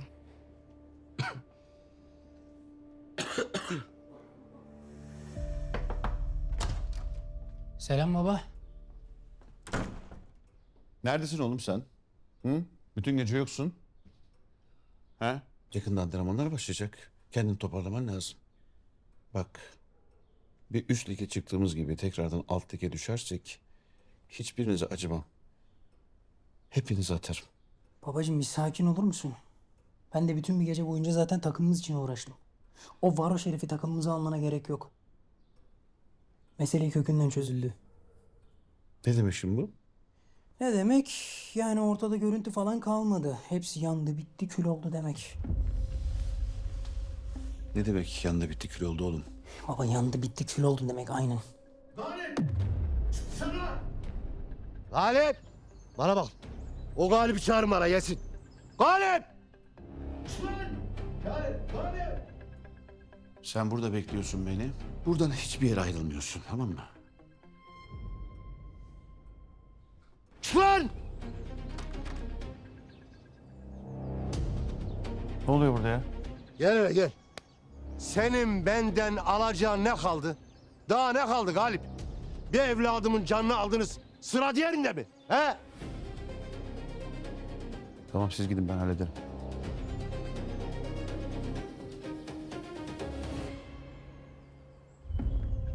Ne oluyor Bayram? Ne bağırıyorsun herkesin ortasında öyle ulu orta? Biz seninle bir anlaşma yaptık hatırlatırım. Ne diyorsun sen Galip? O hatırlattığın anlaşmayı bozmak için dün gece oğlum dükkanımı yaktı. Hem de emir içindeyken. Ne? Emiri mi bari? İyi iyi. Aslanlar gibi ayakta. Biz öyle kolay lokma değiliz Galip. Sen dur da. Sen dur da. Oğlum da görüntülerde sapasağlam. Sen ve oğlun değil benim dükkanı bütün mahalleyi yaksanız her evden bu görüntünün bir yedeği çıkar yerine koyarız. Ayıktın.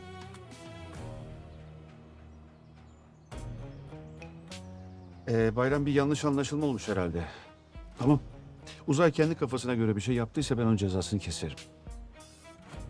Benim anlaşmayı bozmak gibi bir niyetim yok. Benim var. Hatta bozdum. Eski anlaşma çöp. Bundan sonra yeni şartlarla yeni sözleşme yapacak. 3 tane yani şartım var başkan.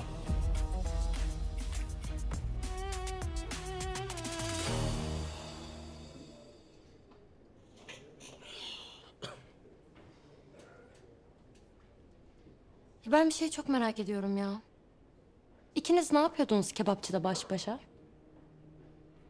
Dürüm yemeye gelmedin herhalde o kadar yol değil mi? Melek sırası mı şimdi? Ha sırası mı? Ben şu çantamı alayım da ortalıktan kaybolmasın yine. Bana bak. Seni şimdi oraya geri bayıltırım ha. Melek bir dur dedim sana be. Sen de bir yavaş gel be kızım. Sevgiline söyle rahat dursun o zaman. Senin sevgilin durduğu gibi mi?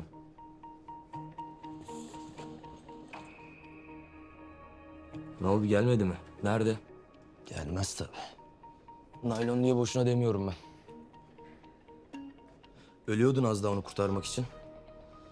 O tenezzül edip gelmedi bile değil mi? Emir sana ne ya? Bırak Allah aşkına kızın annesi babası gelmemiş. Sevgilisi mi gelecek? Bana bak bilip bilmeden konuşma. İkisi de ayrı ayrı iş seyahatindeler yurt dışında. Babam da bugün döndü. O da zaten geliyor. Hiç zahmet etmeseymiş. İyi annem acıdı da bekledi başında. Melek.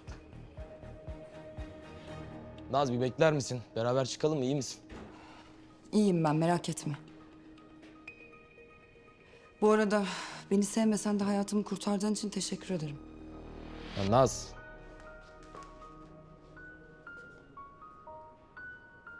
Yürü Melek.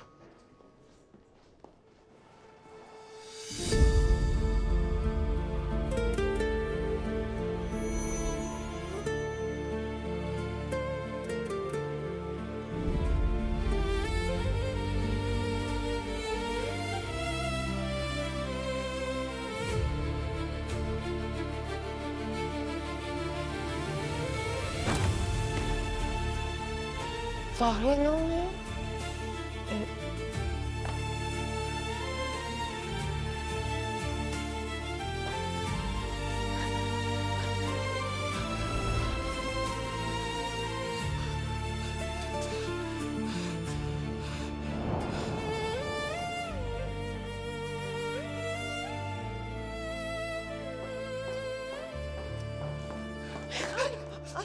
Burada mıydın geldin? Kız niye öyle kaçtın? Fahriye ne oldu sana? Ay dur. Aman tutun bana tamam. Ne oldu sana? Ha? Bir ayran mı alayım? Tansiyon mu düştü? Hastane bastı değil mi? Ne oluyor Fahriye? O burada. Kim ne diyorsun anlamıyorum. Burada. Kim Fahriye? Meleğin babası burada.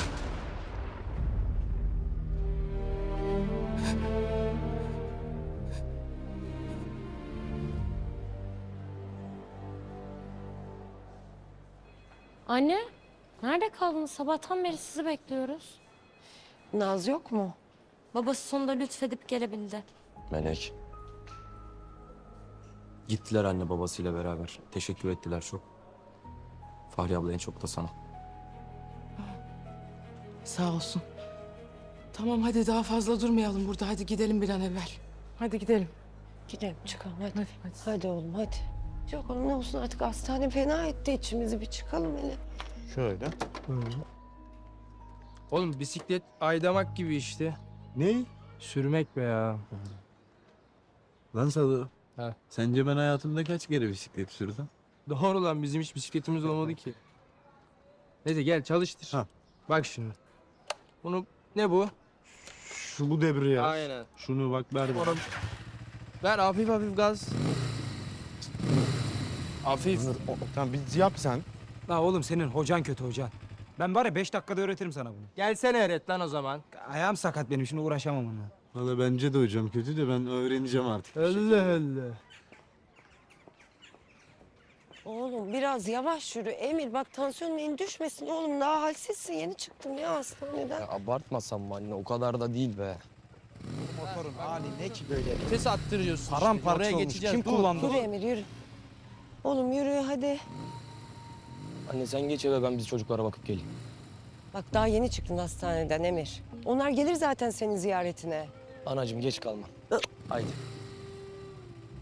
Aferin lan size. Hiç vakit kaybetmemişsiniz, Rami'nin çakalı olmuşsunuz. Aferin size. Nasıl güzel gidiyor mu motorlar? Ha? Ne bekliyordun lan? Sen demedin mi koyun kendi bacağından diye? Heh. Bak bakayım neredeyiz? Ziyankar. Buradan çıkış yok. Hasan haklı. Bir tane umudumuz vardı. Bir tane çıkış biletimiz vardı. Pst, yandı bitti kül oldu. Nerede o? Bu mu oğlum istedi? Ya yok tabii değil de ama Ne ama ne? Ama ne oğlum? Aması yok bu iş. Bu musun sen? Sadu. Bu musun oğlum sen? Sen bu musun? Biz bu muyuz Hasan? Ne yapıyorsunuz oğlum siz? Ne bu haller? Başka çaremiz mi var Emir? Hı? Söylemesi ayıp. Açız aç.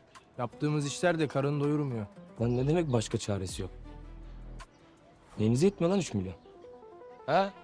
Neyine yetmiyor lan 3 milyon? Tamam gideceğim imzalayacağım. Yetmez mi lan? Oğlum size de yeter, bana da yeter, anama da yeter, babama... Lan bütün mahalleye yeter oğlum 3 milyon. Yetmez mi? Oğlum neyine bakıyorsunuz? Gider imzalarım diyorum oğlum daha ne diyeyim? Rami'ye kurban eder miyim oğlum sizi manyak mısınız? Başlatmayın lan motorunuza. Tamam oğlum bırak. Bırak hepimizin sonu bu.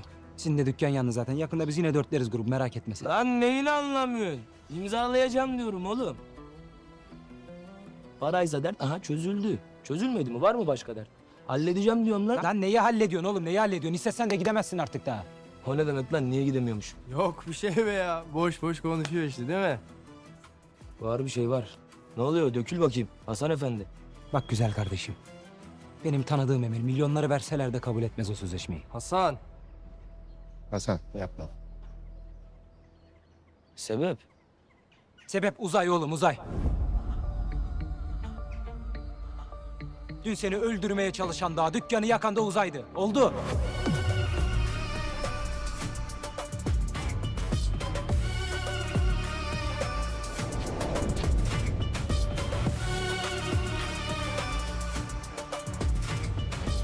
Bak bana.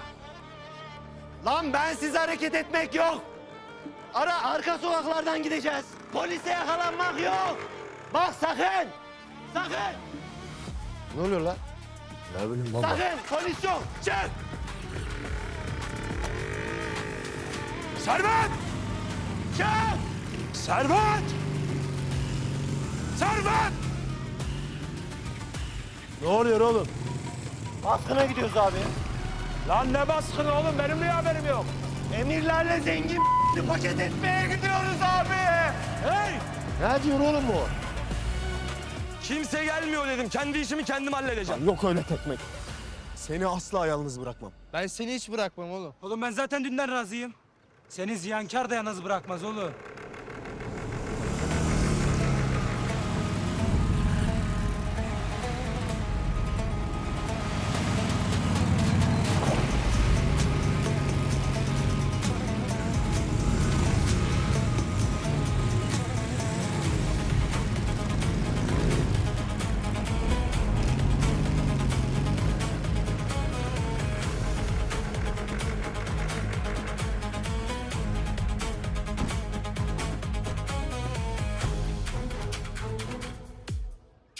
Servet abi çıkışta bekliyor. Ne ziyankar yalnız ne ziyankarın çocukları. He? Gel lan buraya. Gel buraya Allah'ınıza kurban sizin. Senin lan. Bin lan bin arabaya. Bin. Hadi oğlum hadi yıkacağız lan başını o evi.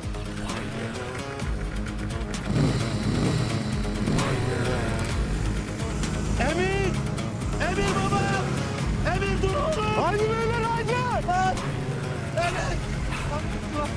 Geç lan geç! Emir! Emir oğlum! Vallahi bu sefer imamın kayığına bindik Bayram Baba. Ne yapacağız ya? Ulan hala bana yemin ediyor. Ulan madem sen yakmadın da orada ne arıyordun o çöplükte ha? Hayvan herif. Görüntüleri almaya gitmiştim baba. Görüntüleri mi? Al sana görüntüler. Aç izle bak ne yediğine. Ne yaptığını aç izle. Aslında senin hapiste olman gerekiyor. Ama her defasında senin ben topluyorum anladın mı beni? Ben! Anladın mı ben? Ne oldu? Her haltı yerken korkmuyorsun. Şimdi bunu almaktan mı korkuyorsun? He? İzlemekten mi korkuyorsun? Al şunu dedim sana. Galip yapma.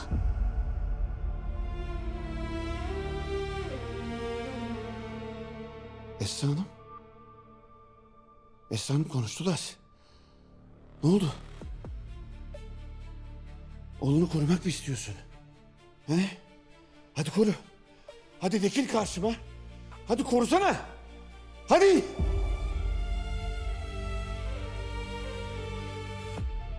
Evet. Aynen öyle. Sen yapamadığın için ben korumak zorunda kalıyorum her defasında. Baba. Yemin ederim o elini ben çıkarmam. Benimle alakası yok. Al şunu. Al da git odana izle şunu. Git. Yıkıl karşımdan. Defol. Ne var ya? Ne istiyorsun benden? Ne var? Galip hemen çık evden. Oğlunu götür. Kaçır sakla çabuk.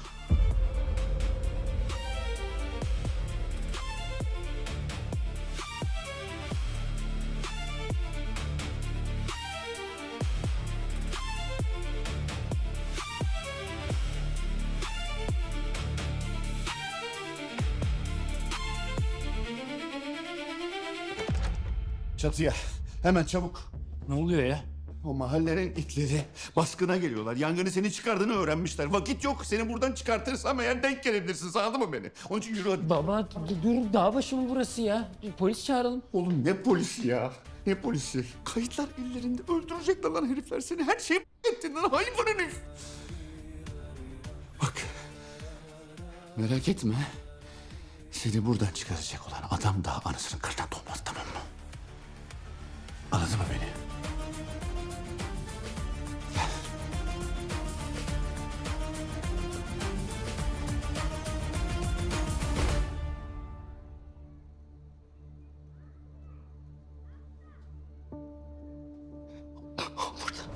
Fahriye. Meleğin babası burada.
Molotof attılar içeri resmen ya.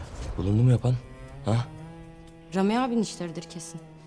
Tabii bizim aklımız ermez böyle şeylere. Kesin bir hesapları vardır. Anne. Vallahi ben markete gittim. Geri kalan her şey sende.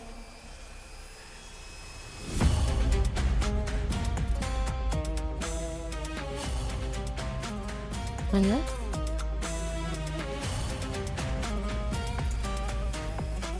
Anne. Sen ne yaptın? Ne? Sen ne yaptın? Bu ne? Ne?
Anne. Bu ne? Sen ne yaptın? Anne. Ne annene? Anne. Annene? Annene? Mecburdum anne. Ne demek mecburdum ne demek sen manyak mısın? Sen kafayı mı yedin? Bak öldürürüm seni. Öldürürüm seni. Sen ne yaptın? Anne. Sen kafayı mı yedin? Anne. Sen ne yaptın? Kelime! Sen ne yaptın? Seni parçalarım. Sen ne yaptın? Sen ne yaptın? Sen ne yaptın? Allah'ım! Allah'ım sen ne yaptın? Sen ne yaptın? Anne! Anne! Anne mecburdum sana yemin ederim mecburdum. Emir'in başka bir seçeneği kalmasın diye yaptım. Emir o dükkana bağlamıştı her şeyi. O dükkan ellerinden giderse buna mecbur kalır diye düşündüm. Mecburdum ne demek? Ne demek mecburdum? Mecburdum ne demek? Sen kafayı mı yedin? Ben Emir'in orada olduğunu bilsem ben yapar mıyım anne? Anne ben yapar mıyım ya? Ben yapar mıyım ya? Allah'ım sen yardım et. Allah'ım sen yardım et. Anne! Anne yapma anne! Ah kurban olduğum Allah. Allah'ım sen yardım et.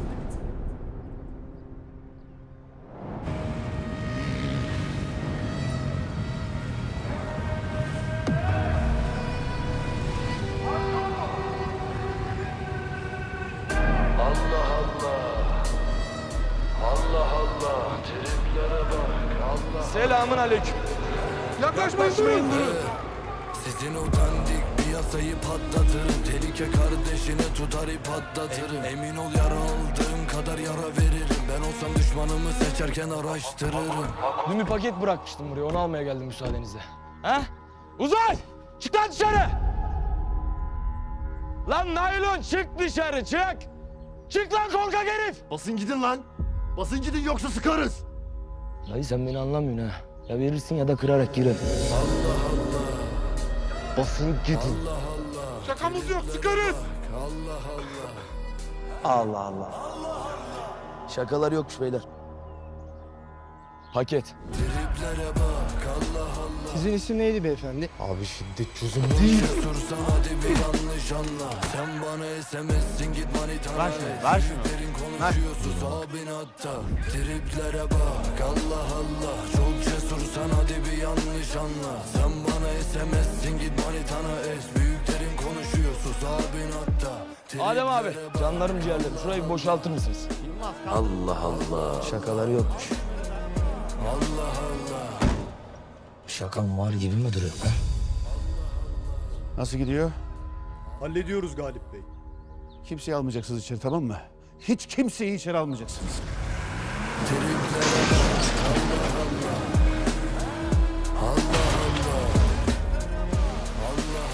Ne oluyor lan? Allah kahretsin. Ölün, öldürün. Hiç kimseyi içeri almayın. Alın size şaka. Al sana şaka. Emri kral verir kimseye danışmaz. Düşmanlarım da kendilerince kurnaz. İştahıma sahip çıkamıyorum ama aslanı besleyen yemine karışmaz. Şerefiniz kaç dolar, rakipler bitmiş, hepsi de dert dolu. Triplere bak, Allah Allah, çok cesursan hadi bir yanlış anla. Sen bana esemezsin, git manitana et. Büyüklerin konuşuyor, sus abin hatta. Triplere bak, Allah Allah, çok cesursan hadi bir yanlış anla. Yaklaşmayın, durun, sıkarım. Selamun aleyküm.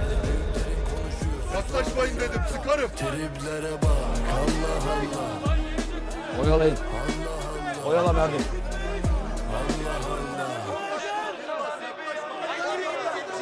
Ha?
Su arıtma dünyasının yıldızı İhlas Aura Sebilon Unique sundu.